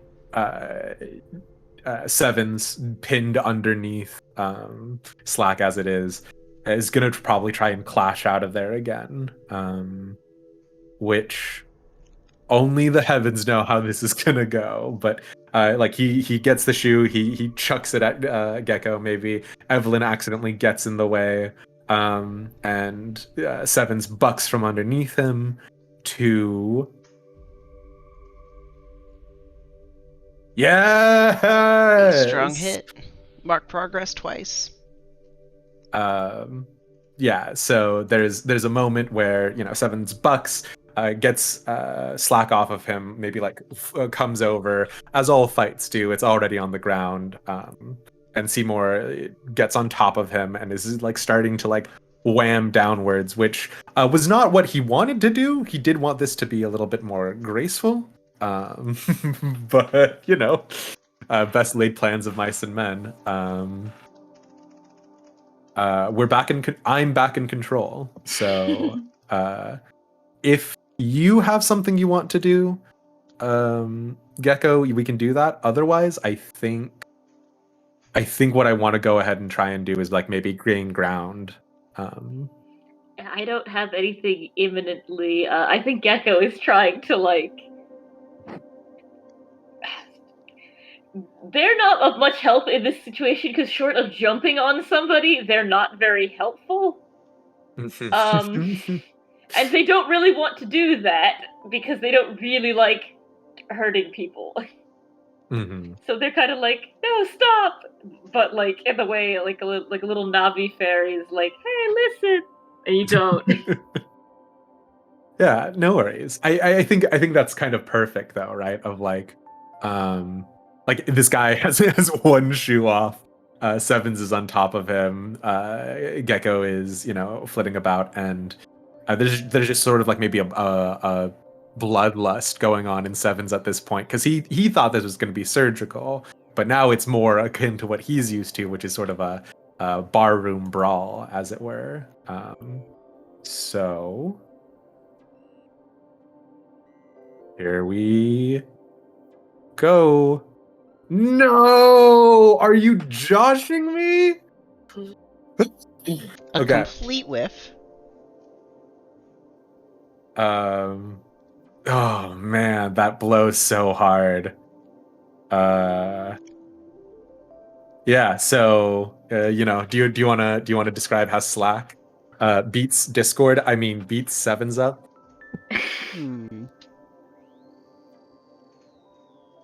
So I think Sevens had like managed to stand back up and like in a better position between the two, and I think Slack just takes the two of you back down to the floor again. He like tries to stand up, but now he's standing on, rather than his solid metal boot, it's a slippery sock, and he just like uses that to take you down and pin you back down to the floor. Yeah, and I think I'll go ahead and then take another -1 to health. So we're starting to look a little suspicious. It's starting to be bad. And yeah, I think it's just back to a clash, right? We're just desperate, desperately trying to seize the initiative on this one. And that as the spice continues and you get a strong hit, do we think the captain does anything with the Captain We Have a Problem message that was sent out after there's been radio silence for 10-ish seconds if we're using standard couple of second rounds? I guess the question is, how drunk is he at this point? Like, how fast did he consume his alcohol? As far as we've been told, he's only been given one drink. Yeah. Though it was established that Gaz isn't a bartender, so who knows how well they actually measured said drink. And in direct contrast, Gaz was doing real well with the captain. So it's a lot of slapping, punching, knocking to the ground, and then jump cut to like maybe there's what kind of music does Gaz like to listen to, filtering through the speakers. I think the the background just has like the same thing we're listening to, just like smooth, like almost elevator music, but just like nice ambiance. Occasionally, a song's a little bit more upbeat. Occasionally, it's a little bit more chill. Just like Mhm. classic exploring music. I think we see a second mug near Gaz as he's like moved on to his second glass of hot chocolate or whatever, and let's take a roll then to figure out, I guess, how many drinks Dex has gone through. There's not really a great move for this. Maybe this is just ask an oracle question. Yeah. Like, I guess that the question is Dex inebriated? Like, is he capable of making? Yeah. And how likely is that would determine which oracle. Maybe 50-50? We've That's said he's fair. pretty I think so. oblivious, so like, I don't think he's, I think maybe drinks just keep getting sat down there, and because Gaz is trying to be a polite host and assumes that his guest is going to tell him when to stop, but Dex isn't going to. A horrible person to like be serving drinks to, but don't do this at home, kids. Do you want to make this roll, Zenith? You haven't made it too many today. Sure.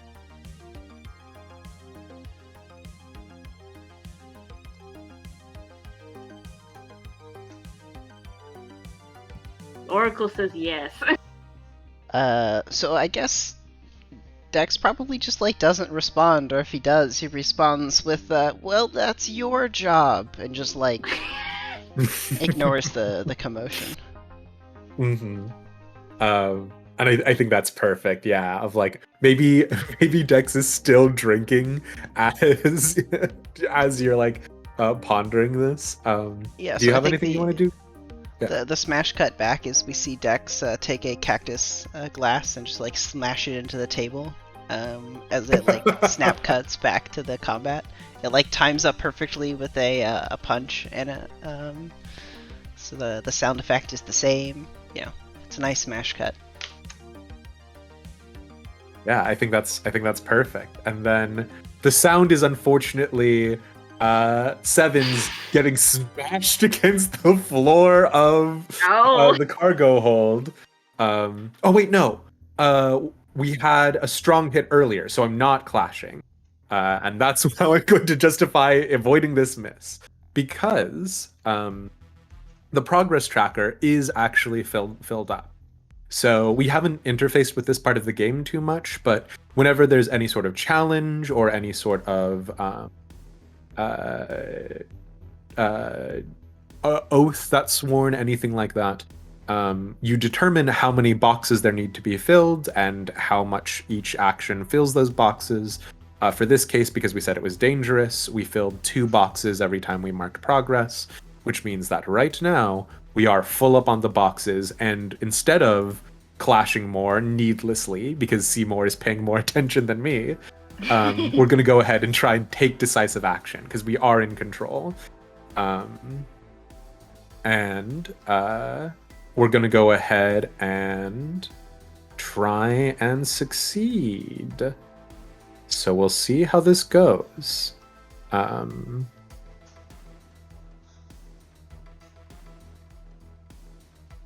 And we've filled all of the progress boxes. So that's 3, 6. You should just be 10. able to click conclude, right? Mm-hmm. Oh, perfect. Yeah. Nice. Okay. So the success here, I think, is we've successfully knocked him out, which is important. I get to take +1 momentum, which is nice. Congratulations. And yeah.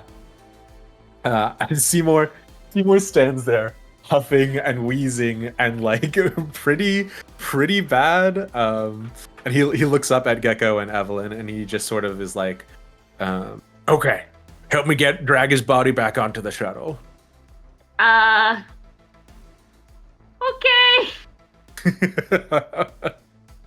And as we're going, Seymour will ask Evelyn like, so do you guys have any, I don't know, grain alcohol down here? Any mushroom beers?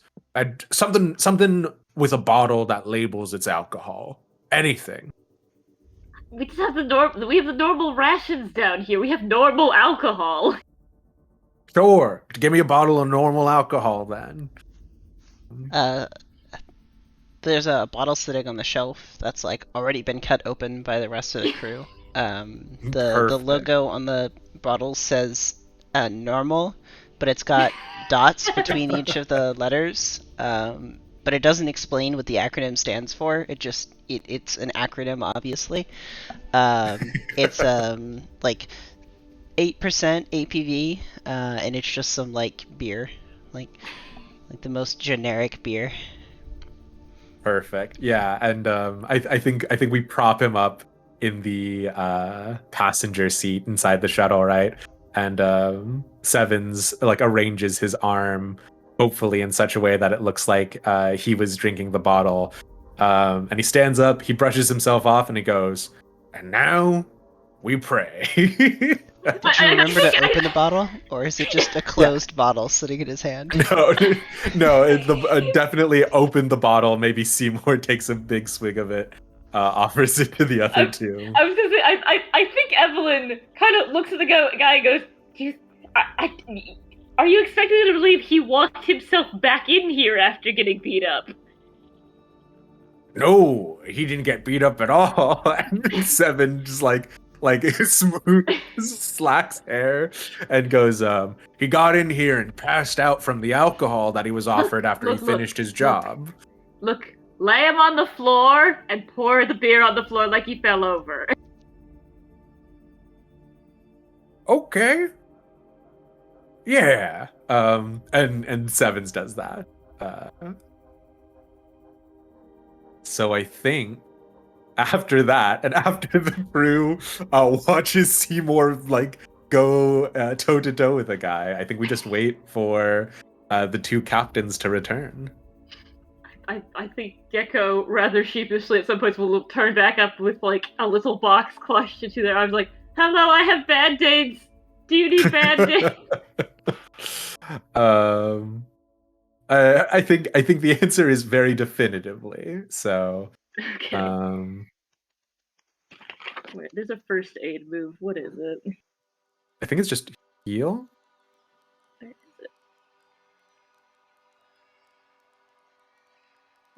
it? Under recover.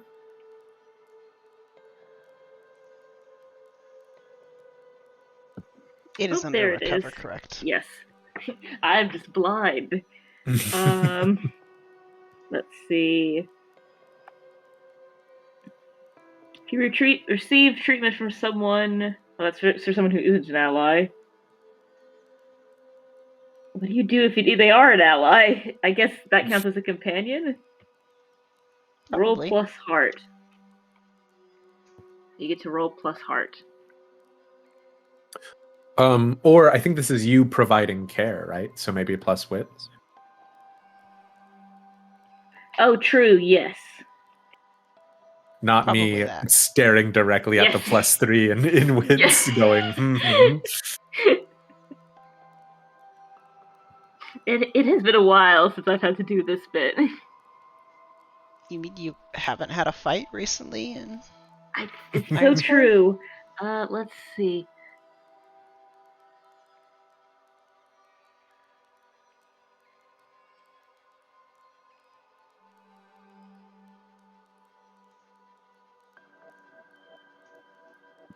A weak hit, so so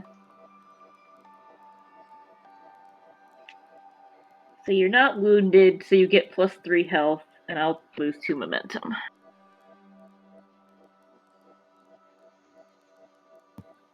And so you are patched back together.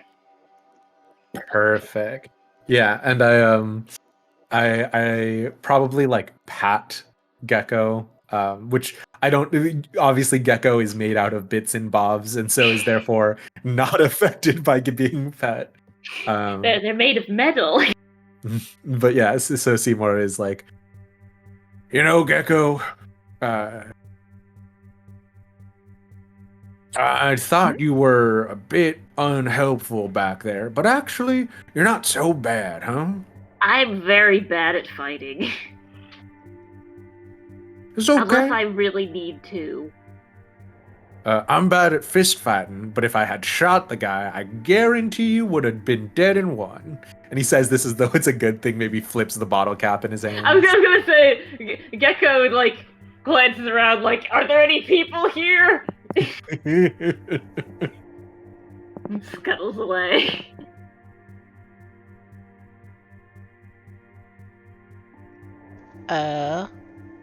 Let's find out if there are other people nearby.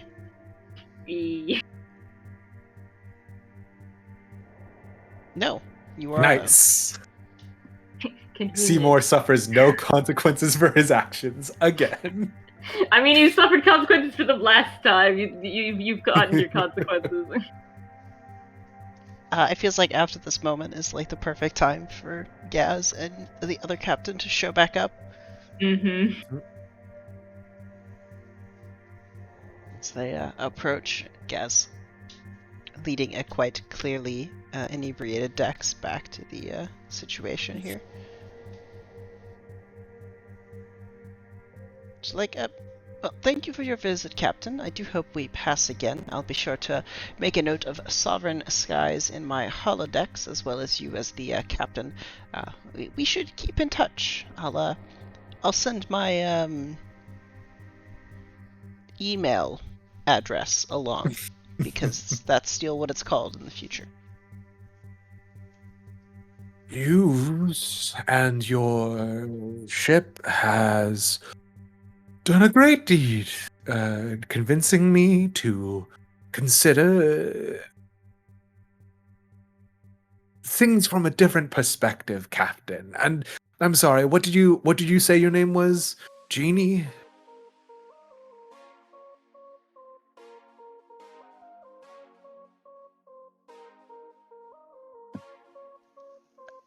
Well, I'm sorry, I lost your audio for a second there if you asked a question. Oh, yeah, Dex being like, what did you say your name was? Zini. Captain Zini of the Yeah, IFS and Legacy. I think he shakes her hand rather robustly and then gets down here. And the real question is, who wants to make the face danger roll for what's about to happen?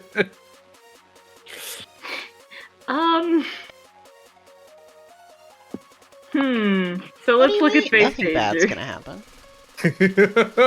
I mean, So I feel like this is with deception, stealth, or trickery, because you're trying to convince a man. The man fell down after drinking 1/3 of a beer and beat himself up. Dex is also quite inebriated here, so like, is he That's- really that's playing? true. It's you. Maybe whoever makes the roll gets some sort of bonus from that.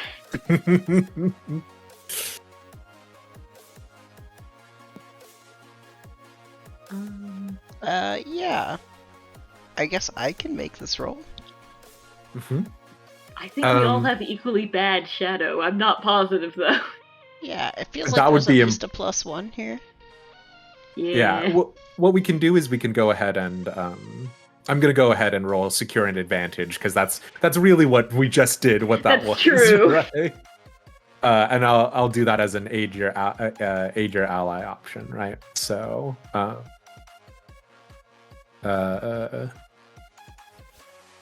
yeah. So secure an advantage. We're gonna go ahead and do this with. Okay, now here's my argument. As a player, I'd like to argue that this was done with speed because You know, it he's was knocked done out- very quickly. He's knocked out before Captain Dex arrives, so you know. I see your argument that I do not know. I guess the speed could be that you're no longer there Mm-hmm. in the We ship, are all- in the shuttle. If it goes well. Yeah, that's fine. Fantastic. then we go. Nice. We're gonna go ahead and give +1 to Gaz here to be like, you walk in, the shuttle's door is open, and Sevens just gives you the world's biggest thumbs up. Yes. Make a suffer move. We succeed, but not without a cost. I think this feels like just stress. you see the man laying on the floor and you just go, oh no. Yeah, but I think Gaz just ignores it, and this is the stress coming through. Yeah. Dang. Knowing that you're gonna have to resolve this. It's perfectly fine. Nice. Just go, look, we found your security officer. Perfectly fine. Okay. Well, I'm sure the shuttle's automated. It can make it back on its own, so we just we'll leave them to it. It's no problem at all. And Dex gets in, shuttle doors close, and the shuttle flies off. And we also very quickly leave this position. And, Yeah. head away, back towards a giant red star in the distance, I believe. True. Back towards the station. And I think we can. How much progress did we make on the expedition to Nerio Station? Do we want to try and roll a finish? I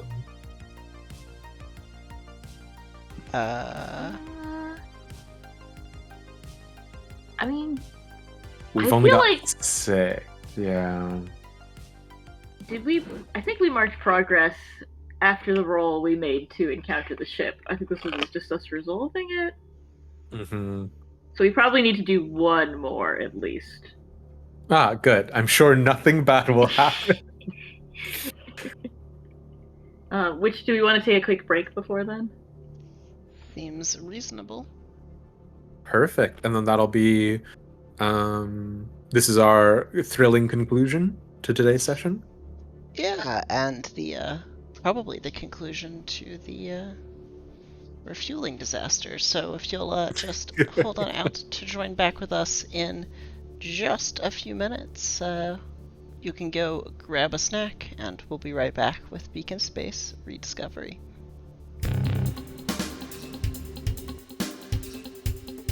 This week on Kangaroo Court, did slippery celebrity defendant baby TV anchor Elle Calvert conspire to poison the prosecution? Watch now on Kangaroo Court, where good justice is never blind. Fair and balanced, only on BBTV 5. Brought to you by the New Eden Gene Bank. Be a better you. Silent Night Cargo Concerns. We invite travelers to the sector of the brilliant world of Telos.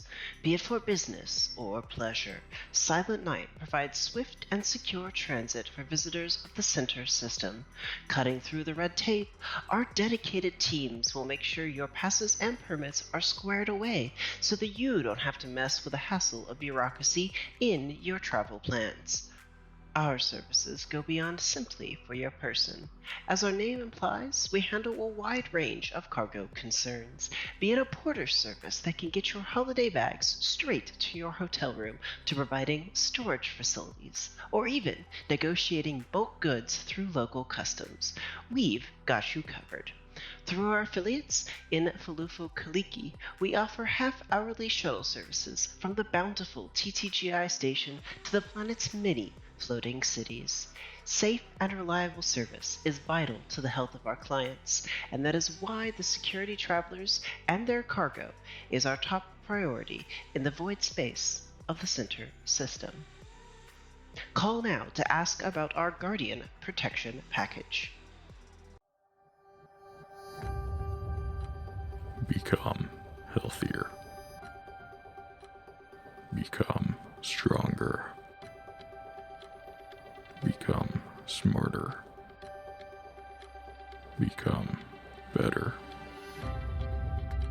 At New Eden Gene Bank, We offer plans and opportunities for people like you who want to break their limits and rise to new heights. Visit your local branch today for a consultation. New Eden Gene Bank. Be a better you. Proud sponsors of BBTV.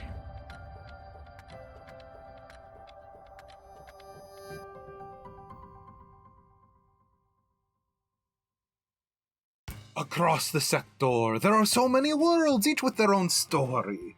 But during the hustle and bustle of daily life, there's rarely enough time to get things done as it is, let alone dream of far-off vistas. That's why we've done the hard work for you. As part of the Aguamala Syndicate's project and Ziti, a plethora of new travel destinations have been identified for even the most novice traveler.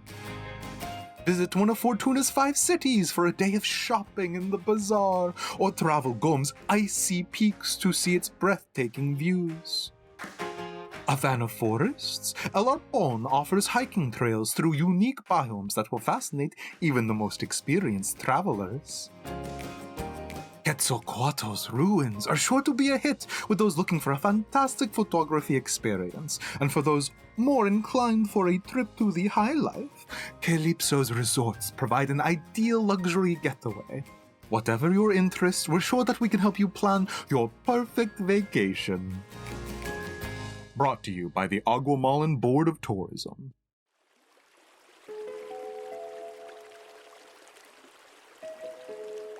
Are you looking for that perfect island getaway? The destination vacation of your dreams? Then Telos is the place for you.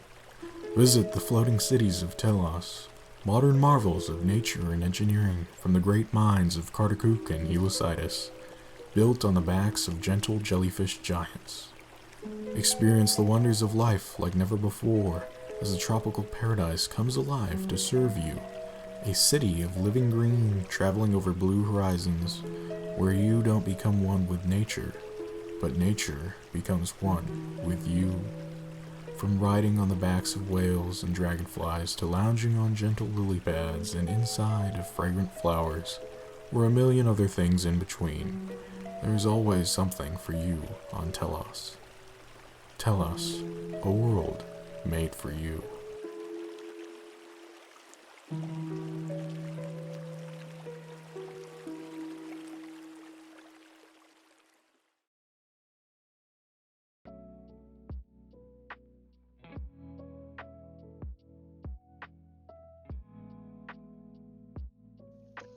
Welcome back to Beacon Space Rediscovery. There's the button to switch scenes. I'm Gaz, along with the two co-hosts, as we open back up on the IFS Legacy, putting its engines into full speed at sublight velocities to escape the immediate range of the MDS Sovereign Skies.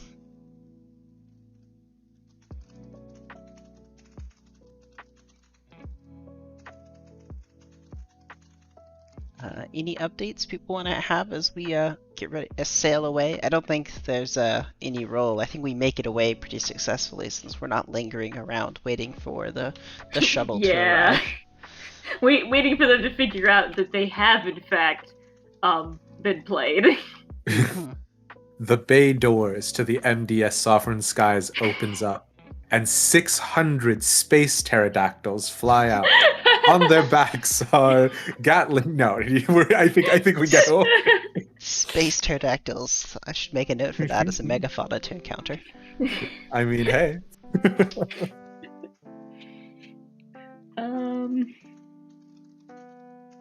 Let's see. I think we just do another instance of undertaken expedition, or. Yeah. I think it's set a course because we do actually know where we're Oh, that's going. right, because we know the way back for this one. I forgot about that. We roll plus supply. Our supply is 4. Yeah. So do you want to make that roll as the captain of the ship, or do you want one of us to? I'm happy to go either way, so I can make that roll for now. my character sheet. This is. We don't have anything for the for this one, do we? Nope. Not yet, My I don't assets, I think, don't think yeah. apply because. Yeah. Nope, I have- not yet. I have one that applies to some expeditions, but not this one because it is both not the start and not difficult enough. Yeah, so this is just set a course, correct? Correct. All right. Nope, a complete miss. Oh no. Good. On a miss, you are waylaid by a significant threat. I feel like I would rather roll, although there is one obvious significant threat. I don't think the MDS showing back up is reasonable at this point. I don't think it is at this. Maybe in the future they can show up as a threat, but at this point they have their own stuff to handle. They don't know what happened. Yeah, we can make it. If we do this in the future, we could run into them again in multiple sessions from now when we've totally forgotten about this problem. And you'll be like, Yeah. oh yeah, it's the enemies from session 1. Or session Yep. 2, I guess. Yeah, they showed up at the start of session 1. They're That's session 1 true. enemies.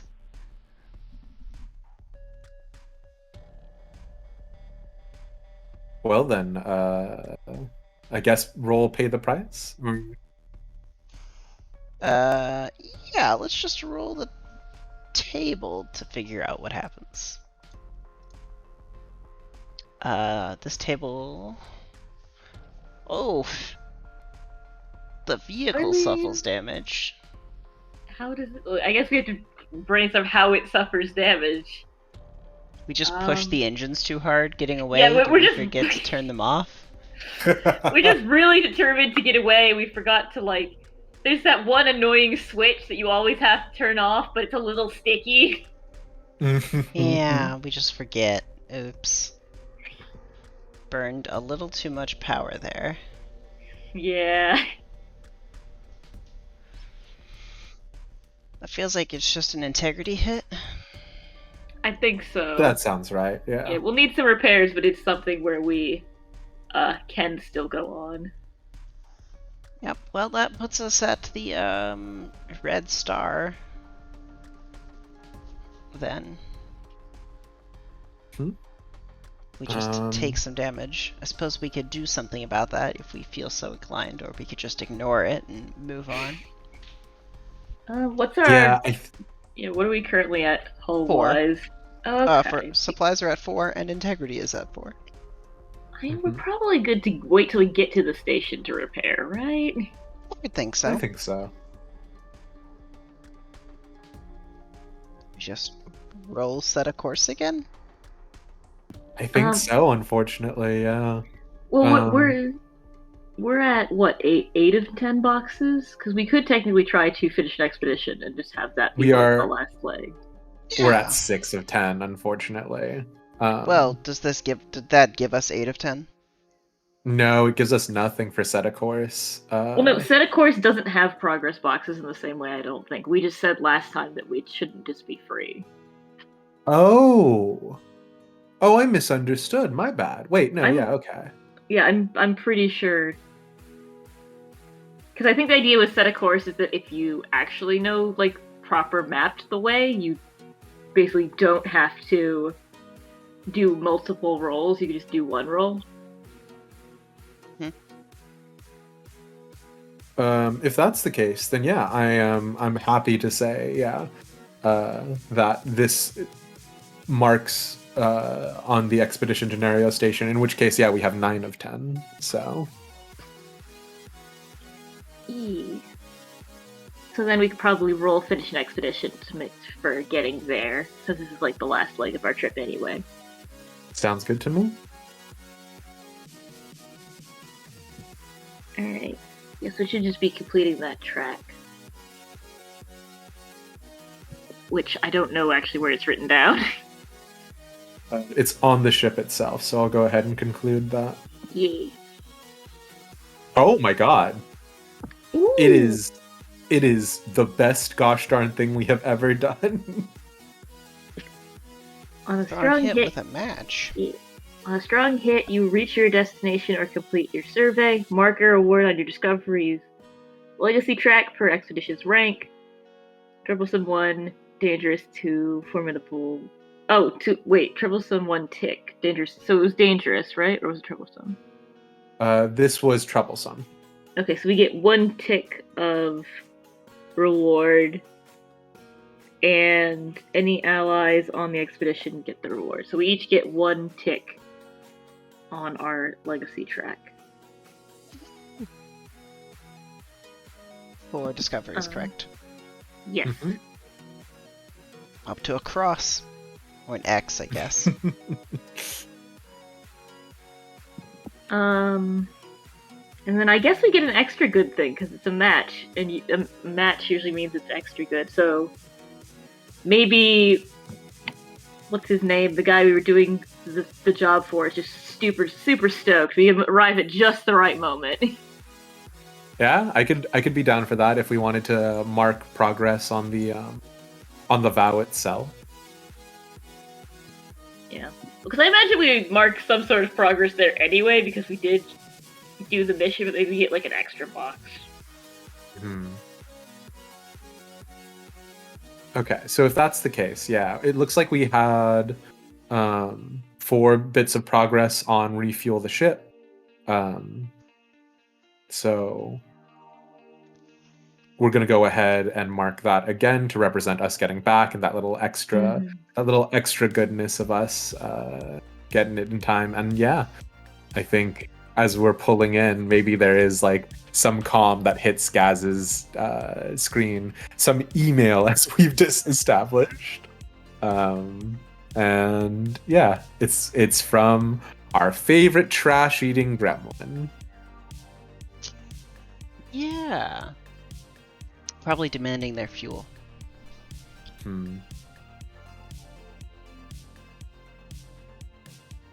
Hey, Gaz, it's me, Mirza. Don't remember what voice we did before, but this is my voice now. Welcome back. Gaz will like take a deep breath and then press the comm button.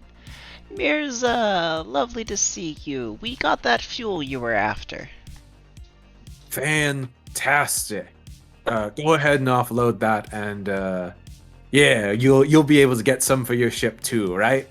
I know that's what you've been looking forward to this whole time, huh? And he smiles, a big greasy smile that says literally anything could be waiting for us on the station.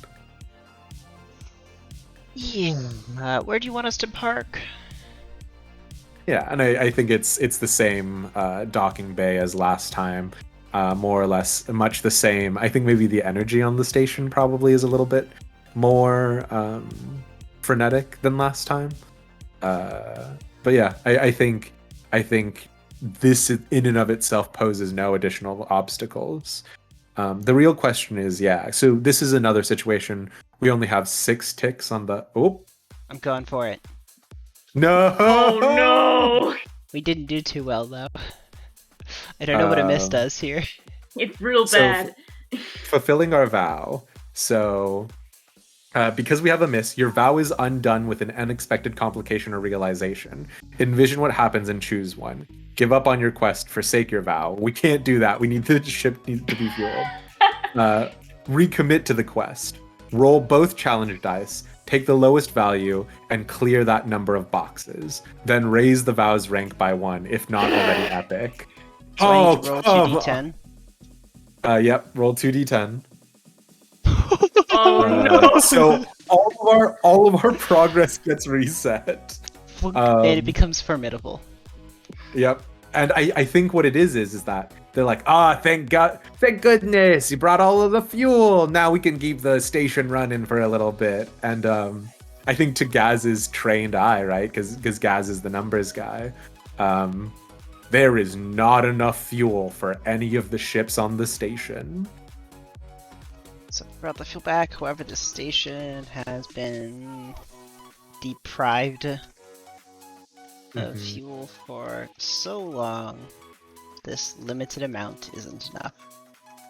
And I think Mirza's smile as we come back and everything, I think he knew this the whole time. I think this is Mirza's revenge on Gaz for that like trash run he wanted Gaz to do all that time ago. Is like, oh no, there's not enough fuel. That's so unfortunate. Who could have seen this coming? But like we can't like know for certain. Mirza, when you sent us out, was the fuel gauge reporting that you gave about the station accurate? It seems to have dropped quite precipitously since the fact you last told us you were at 40%, and now you're down to like 5%. That like 25% fuel we brought back should have been more than enough. Jeez, oh golly, is that what happened? Oh man. Sounds like you got to make some sort of move, Busta. Otherwise, I ain't telling you nothing. I'll make a compel. Mm-hmm.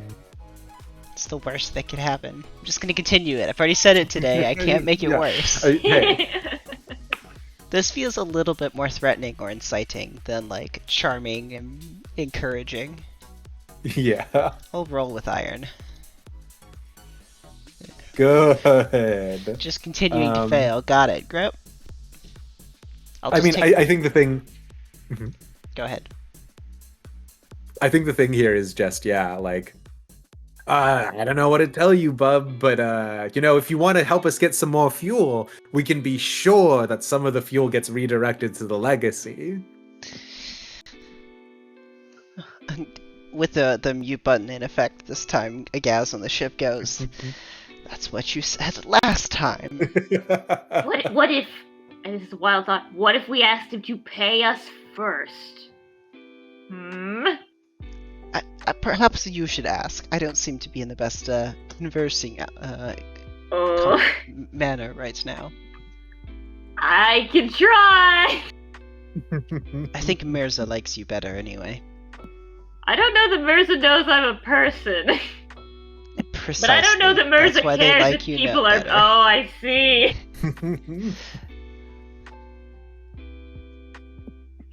Yeah, so I guess Keck will kind of go over to the comms area of the bridge and be like, hello!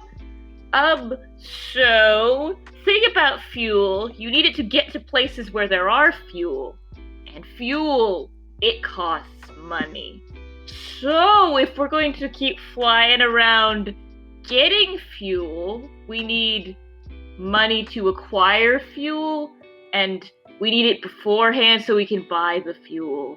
Since not all the fuel in everywhere is your lost fuel, if you know. Man, what a compelling point. We'll have to think about that.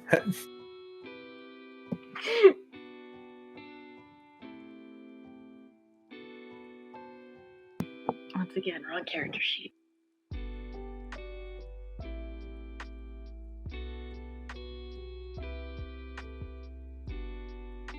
Oh. A miss with a match? Oh, That sounds no. worse. Yeah! I don't know how much worse. Oh, man. Oh, man. I think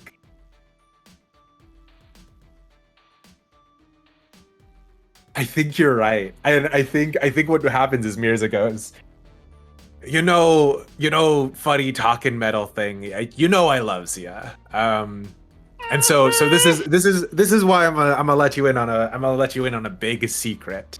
And Mirza like leans in on the comms, right? And he goes, you're right.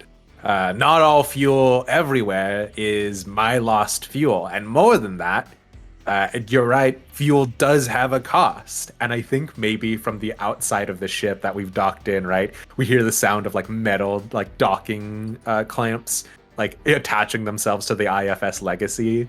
But like it's already docked, so the sound is like a little unusual to all of us on the bridge, right? And he goes, and sometimes maybe someone doesn't have the funds to pay it. So maybe, they make do with what they got. Or in this instance, And Mirza looks at Gaz, and like does his big wide smile, and he goes, "Maybe we make do with what somebody else got, huh?"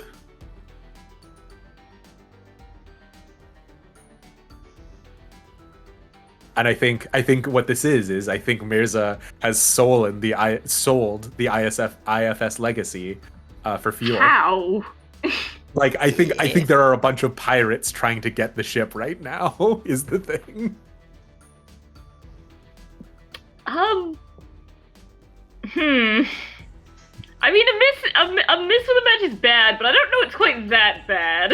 I don't think it's a situation where like there's a pirate ship or something, right? I think Mirza is like, oh yeah, no, I definitely have the rights to the IFS Legacy. I can definitely sell it. And now it's like it's a mire, right? Like I don't think it's a. But to be fair, and we talked about this last time, and we haven't spent much time here. I like going wild with Yeah, Iron like- Sworn. We can definitely do something different for sure. Seizing the ship, it seems to go against the whole if he wants fuel, right? Like, Yeah. if he's just gonna trap us here, that makes it impossible for us to get fuel, right? I tried to remember what Mirza's flaw was, because I know he had one. We Wasn't it he liked to eat trash or something? No, Like- no, that wasn't like when we rolled. did we write it down? I don't think so. He Wow. doesn't want anything to do with the problem, was what I have noted. I'm trying to remember what the actual role was. No idea. Apologies. I will look.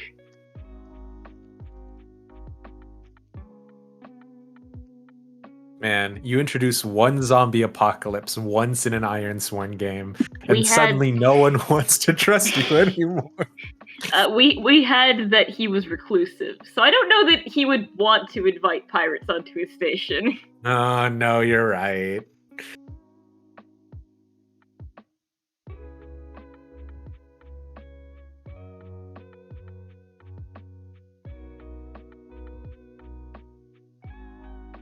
So I think like the baseline is he refuses to pay, because that was what Gecko was asking for. But what is the worst thing that he does?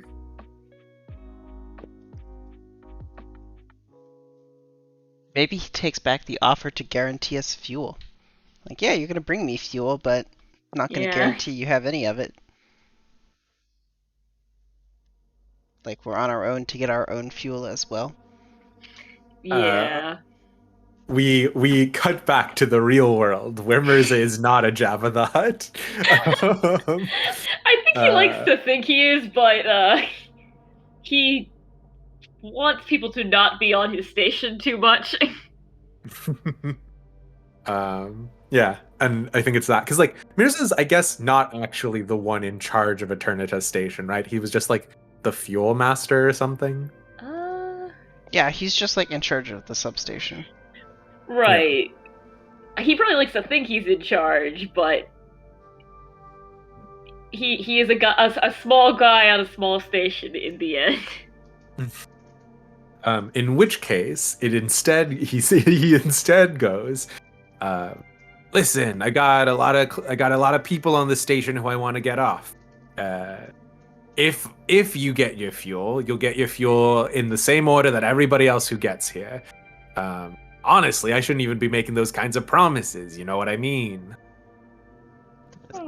Again, on mute, Gaz is like, yada yada, first come, first serve, and we'll be the last ones here because we were out getting the fuel. I think unmute's fine. We don't know when we'll be back, though.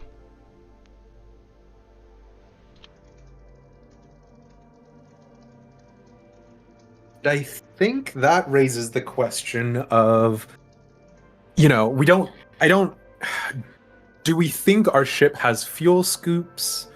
What do we think? Yeah, like how are we going to find more fuel?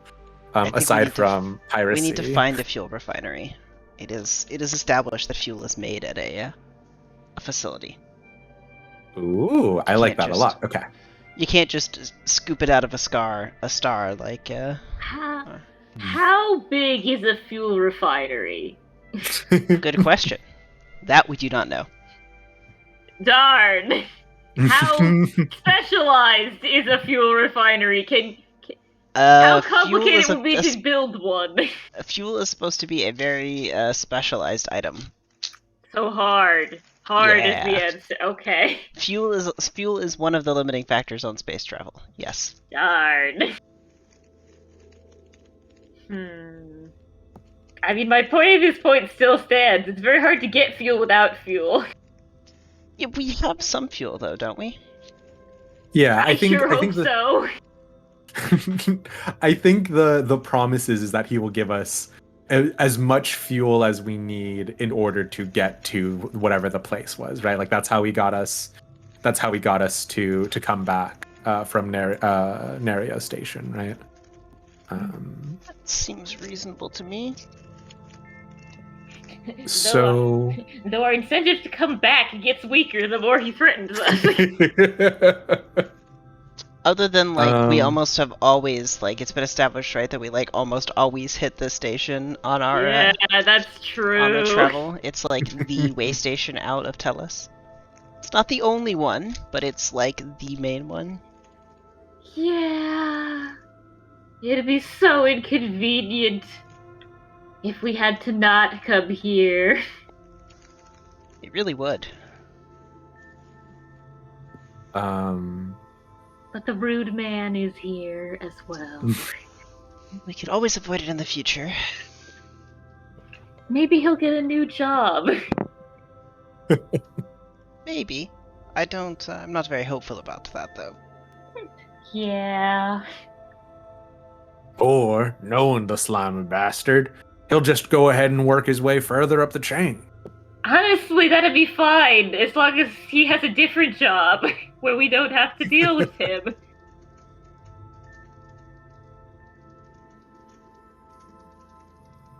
Now, I don't know if location means location on the map or the type of location. I'm going to go ahead and just roll it on the Oracle table to see. Deep space. How many hexes away do we want to say that is? I don't. Maybe pick one that has a reason to have fuel. Is there like a table of stellar objects or something? Yeah, I'm pretty sure there's the stellar objects oracle. Yeah, it looks like we've got planets, but I don't actually know if we have. Oh, stellar object, literally. Yep, my bad. You good? I was like, that phrase is in my brain for some reason. A corrupted Whoa. star radiating with unnatural light. I would like to go there, why yes, fuel please. is there. That place sounds fantastic. Holy moly. Okay. And around there will be the fuel refining station by the name of Beowulf. Oh. So sinister.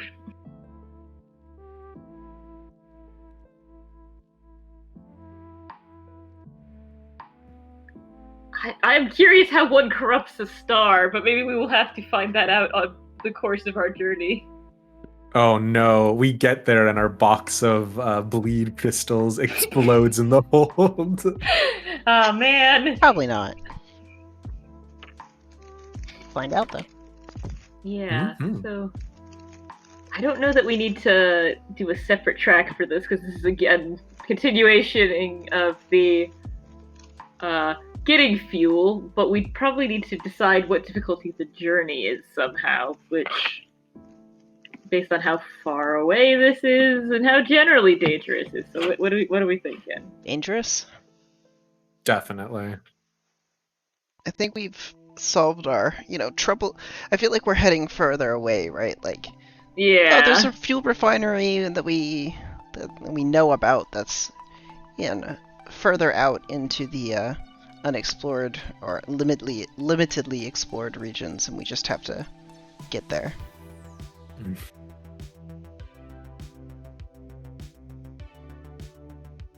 So the new progress will be expedition to fuel refinery Beowulf, which is a normal and good place to be, and this will be dangerous. Sure, yeah.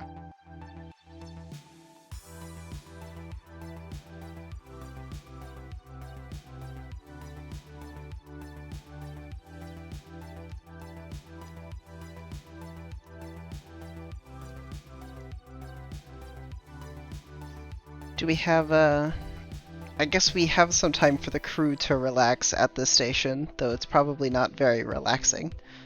Do we have anything else to do here?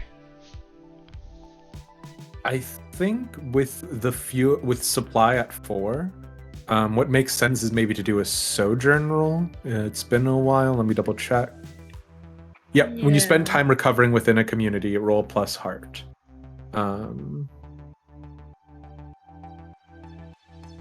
Sure. And a sojourn. Yeah, and one person makes this for the group. So you roll plus heart. Well, who has the best heart? Not me. It's me. Feel free. I would never min-max. We'll get a weak hit. Time is short, resources are strained. That's you fair. And your allies each make 1 recover move instead of 2, with no more than 3 moves total among the group. Yeah, valid. Conveniently, there's three of us, yeah. Well, I'll go for resupply. Yeah, you assume an automatic strong hit for your recover move. Nice. So I will, on a strong hit, I can,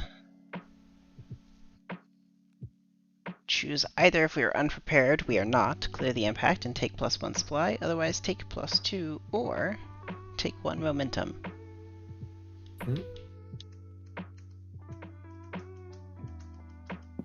So I'll do repair because I don't actually need any of the other ones.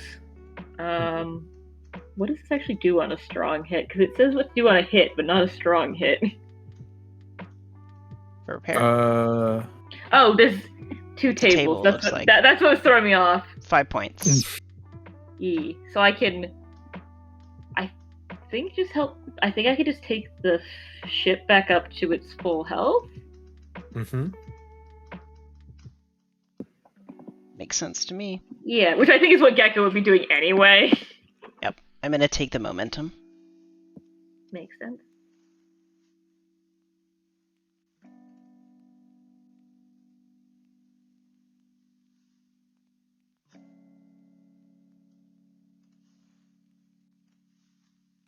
Yeah, I think I'm gonna go ahead and take momentum as well, because we've already resupplied, right? Or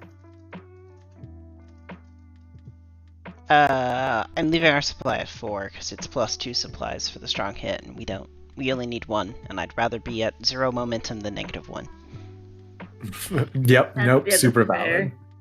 I will also take resupply, and I'll just bump our supply up to 5 then. Cool. Yeah. And we are good to go.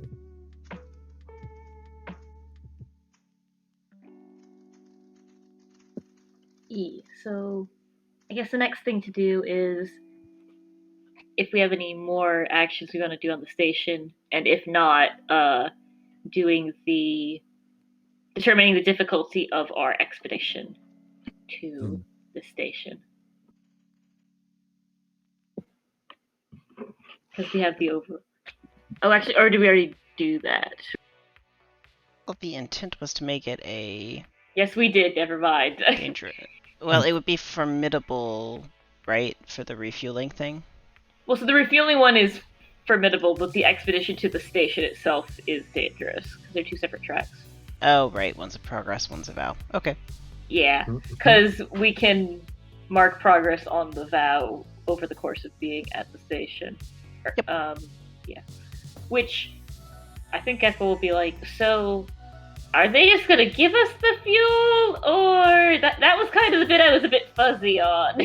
Almost certainly not. We'll either need to bring we'll either need to bring them some supplies to trade, or we'll need to purchase it ourselves.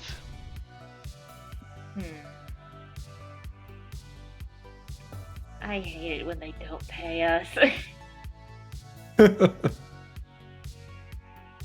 Makes it very hard to do good things. We could probably just put it on Mirz's tab. Does Mirza have a tab? Do they accept tabs? We can find out. I suppose we can. I guess we have to.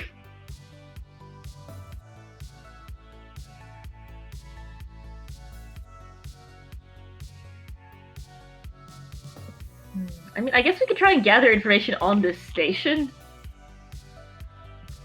Oh, yeah. See if anyone... I mean, this is a regular station. I presume we can use space internet lookups. Yep. So I'm gonna try to do a gather information to find information about Beowulf fuel refinery to see if they accept credit cards.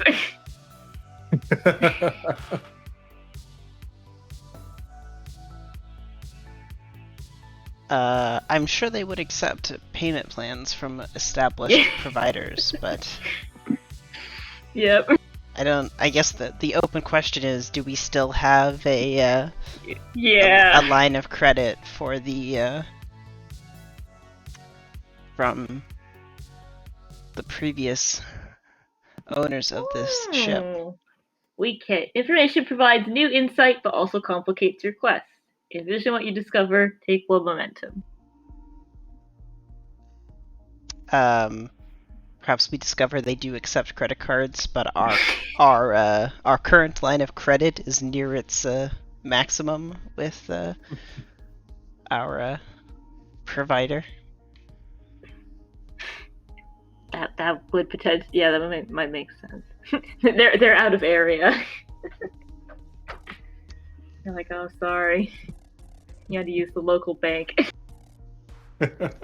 Yeah, I think it's more than just like, we've charged a lot of things to the corporate account that haven't been. That's fair. The corporate account hasn't paid off yet, even though it's supposed to. They're waiting on our expense sheets. Stupid slow mail. Mm-hmm.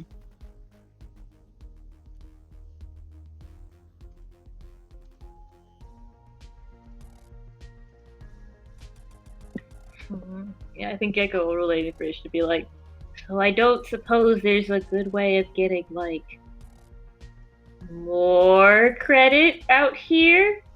I mean, I feel like talking to Mirza again is kind of a dead end, because he might be like, you have money, give it here! Yeah, Mirza's perhaps not the best route for that. We could make another request. I guess I could write to my old boss, ask them to clean up the credit history, but it'll take some time to propagate out here. Transaction record keeping is very secure, and albeit as a result very slow. Folks, I think you're forgetting something pretty important. What might that be? And Sevens gestures at the cargo hold on the map and on one of the interfaces and goes, "We got smuggled illegal goods on the vessel." Yes, I suppose. They should probably be entered into the inventory system. Then they would no longer be smuggled. Just illegal. No, we are they illegal? No, they're... Gaz goes, no, I don't think so. I've never seen them before, but that doesn't mean a whole lot. I've sold all kinds of things. Almost every trip has something I had never seen before delivered on it. There are lots of things in Beacon Space, mind you. Okay, valid. Either way, though, Surely that crate of goods is worth something. We just trade it away for, some sort of exchange, barter. You know how it be. Perhaps we could sell those for the fuel. I'm sure Evelyn wouldn't mind. Yeah. Gaz just like says deadpan to the room. Is Evelyn in the room? I don't know. Almost that seems certainly like not. Sounds like an open question. But there are other people in the room, right? Like this is on Right, the bridge, yes. right? So does anybody else on the bridge react to the crew member just getting called out by the captain, who hadn't gone down to see the cargo logistics people at all? Should have no idea. I think that's a Oracle roll right there. That one. You Yeah, want to roll feels that? like it. I'll let somebody else roll it. Okay. What likelihood are we thinking here? That's a good question. I feel like it's unlikely, right? Like, how often do bridge crew associate with the cargo hold people? Please assume you know. That's like if they're surprised or they just keep doing their jobs. They are unsurprised. They know that you know all. Somebody probably like you're just like see in the background like there's a sign that's like rather than like the days spent being safe sign, it's a day since Gaz has called something out that we don't know how he knows, and somebody just flips the sign back to 0. It had been at like 3. It never gets very high. Yeah, it's set up to be able to do double digits, but like there's a crew party when it gets to 10 days. You look at it like one half of it is like quite well leafed, the other half has like 2 like little folds in it. Yeah. Uh, There's a betting pool on the side, almost certainly.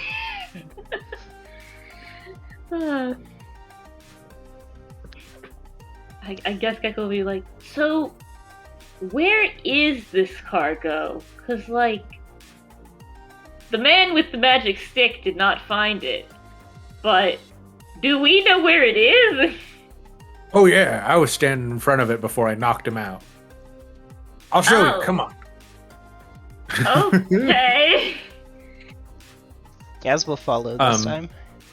Yeah, and I presume, unless we want to give ourselves some extra work, I presume it's where Seymour moved it by the rations and whatnot. I don't know, is it? Evelyn has been unattended for the whole rest of the trip. This feels like it's almost certain. Almost certain. Oh, yep. Oh. No, It's- wait, we're going with gases. We're going with gases.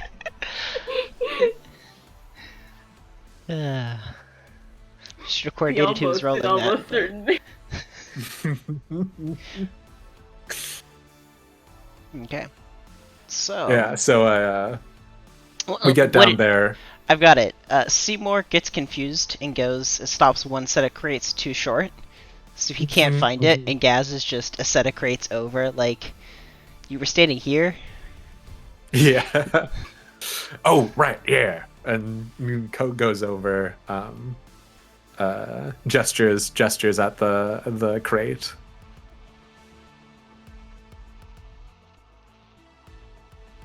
Very well. Seems like it's got to be worth something. Gecko, you wanna? Maybe you can give us a price estimate by chance? I could give it a try. I guess this would be a gather information. Sounds appropriate.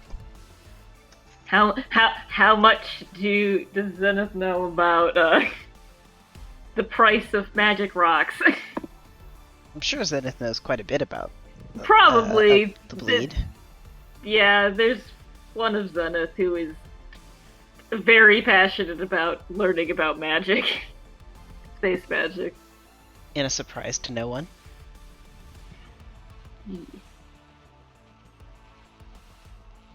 Where is...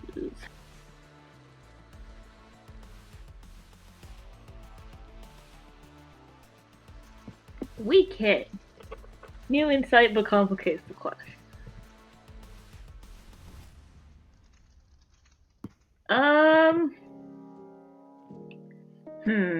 I feel like it's something like they're quite valuable, but they have to be to like the right buyer because the average person isn't a bleed user, and they don't. To them, they're just pretty rocks. But to a bleed user, they're like quite value. That seems like perfectly reasonable. We have discovered Yeah, we sounds cannot good to sell me. these to just anyone. Not for a decent price, at least. Probably not for the amount we want for the fuel, correct? Yeah.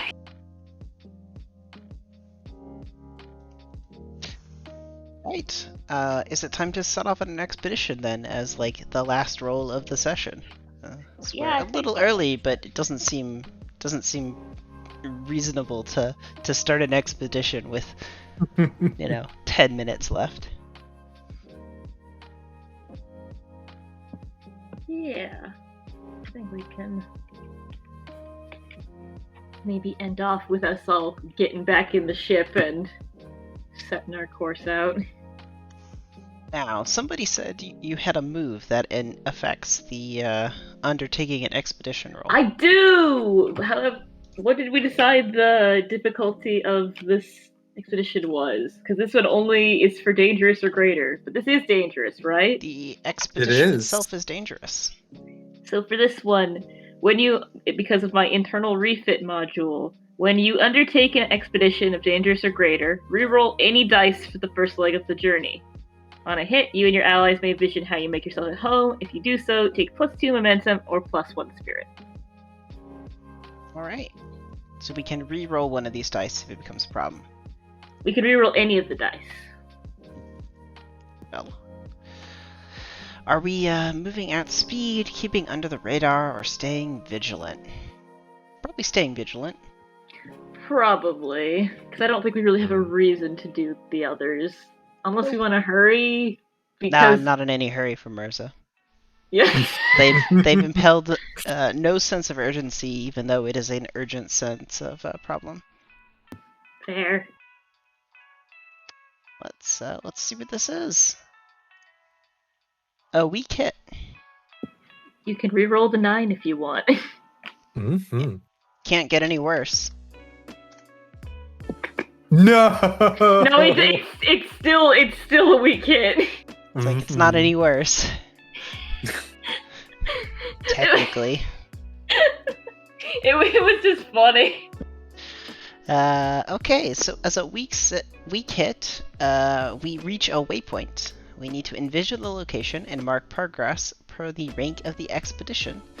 And we have to choose something. Well, it makes an appropriate cliffhanger if there is immediate peril at this waypoint. Oh no. You guys can also take +2 momentum or +1 spirit, because we did get a hit even though it was a weak hit. I will take Nice. +2 momentum then.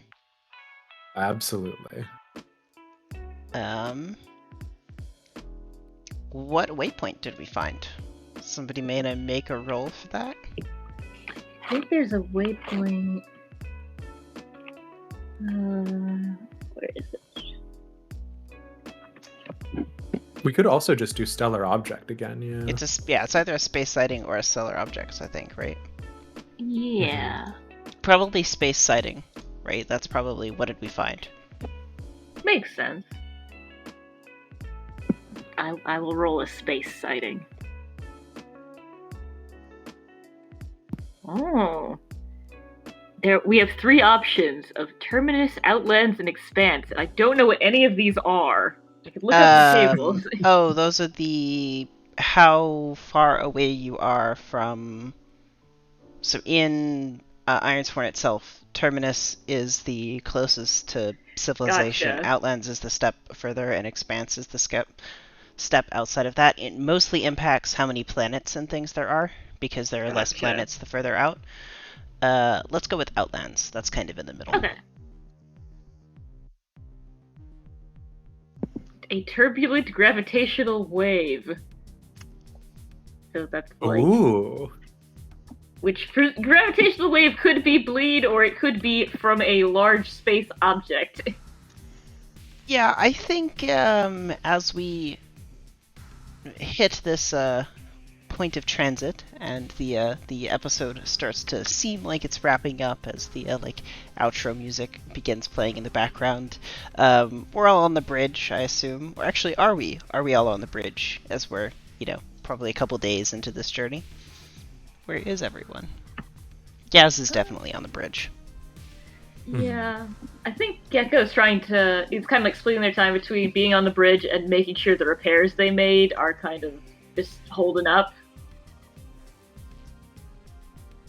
Yeah, I think there's probably something similar where Sevens is in the cargo hold, maybe trying to like gamble with some people, like trying to rebuild the camaraderie of why did this guy just go in spinning, punching, kicking. So yeah.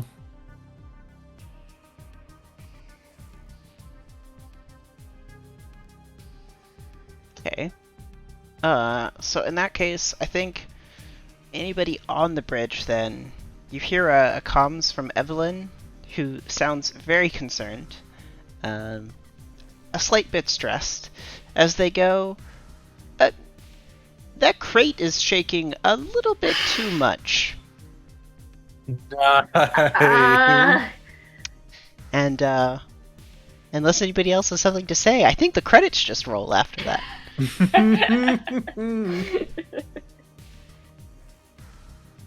I think that's it, yeah. Great. We should make notes about this thing that just happened. We should, yes. But with that, though, I think we're basically wrapping up. So, hopefully you enjoyed episode 2 of Beacon Space Rediscovery. I've been Xavier, or Gaz, for this, the ineffective captain in this most recent episode, but maybe it'll be better in the future trip and the future missions. We will have to stick around and find out. In the meantime, though, you can catch me in future Unrestricted Lorefare stuff coming up this weekend. On the 14th at approximately 1 p.m. Eastern, we have our monthly lore stream. We'll be going over the lore submissions from the factions in the game. We'll get to see what interesting things have come up over the past 6 weeks as far as lore creation and stories related to the faction turn moves. And speaking of that faction turn, it is also this weekend, happening immediately after the lore stream, and it'll take us through turn 27's worth of actions. So hopefully you'll be willing to join us for that. How about Demise? Do you want to give yourself a little outro? Hello, everyone. Thank you again for vibing with us. I wanted to apologize again to Xavier and to Enderfriend because I've been a little discombobulated everywhere, both with the holidays and also with the move coming up and everything like that. So again, I could not ask for better co-hosts if I begged, kicking and screaming at the Twitch co-host factory. But yeah, tomorrow it's a little bit more of the same. We're going to be doing Persona 5 Royal. I'd like to keep doing it until I finish. We'll see if I actually have the stamina for that. Then Thursday, we are going to be going back through old content in Final Fantasy XIV. That's going to be the Four Lords, and Friday, more MSQ. But other than that, it's same old business over here. Enderfriend, you wanted to take it away with an explanation of the beautiful art that all of our characters are? Yes, hello. It's me, Enderfriend, aka Alaria. I am the one who did the character art that you see before you hear. We were so excited last session that we forgot to mention them at all. But this is the second session where we had them. Yeah, I had a lot of time, a lot of fun drawing them, and I hope you enjoy them. They are quite wonderful. Well, I'm sure you'll see Interfriend in mod chats over the next week, and hopefully we'll see you back here this weekend on the Unrestricted Lorefair channel for the lore stream and faction turn. Until then, though, thanks for hanging out with us. I'm going to leave you with some chill sci-fi music as we head on out of here with our outro. Thanks for joining us, and we will see you in maybe 2 weeks for the next episode. Stay tuned for an official schedule announcement. Bye! Bye. Bye.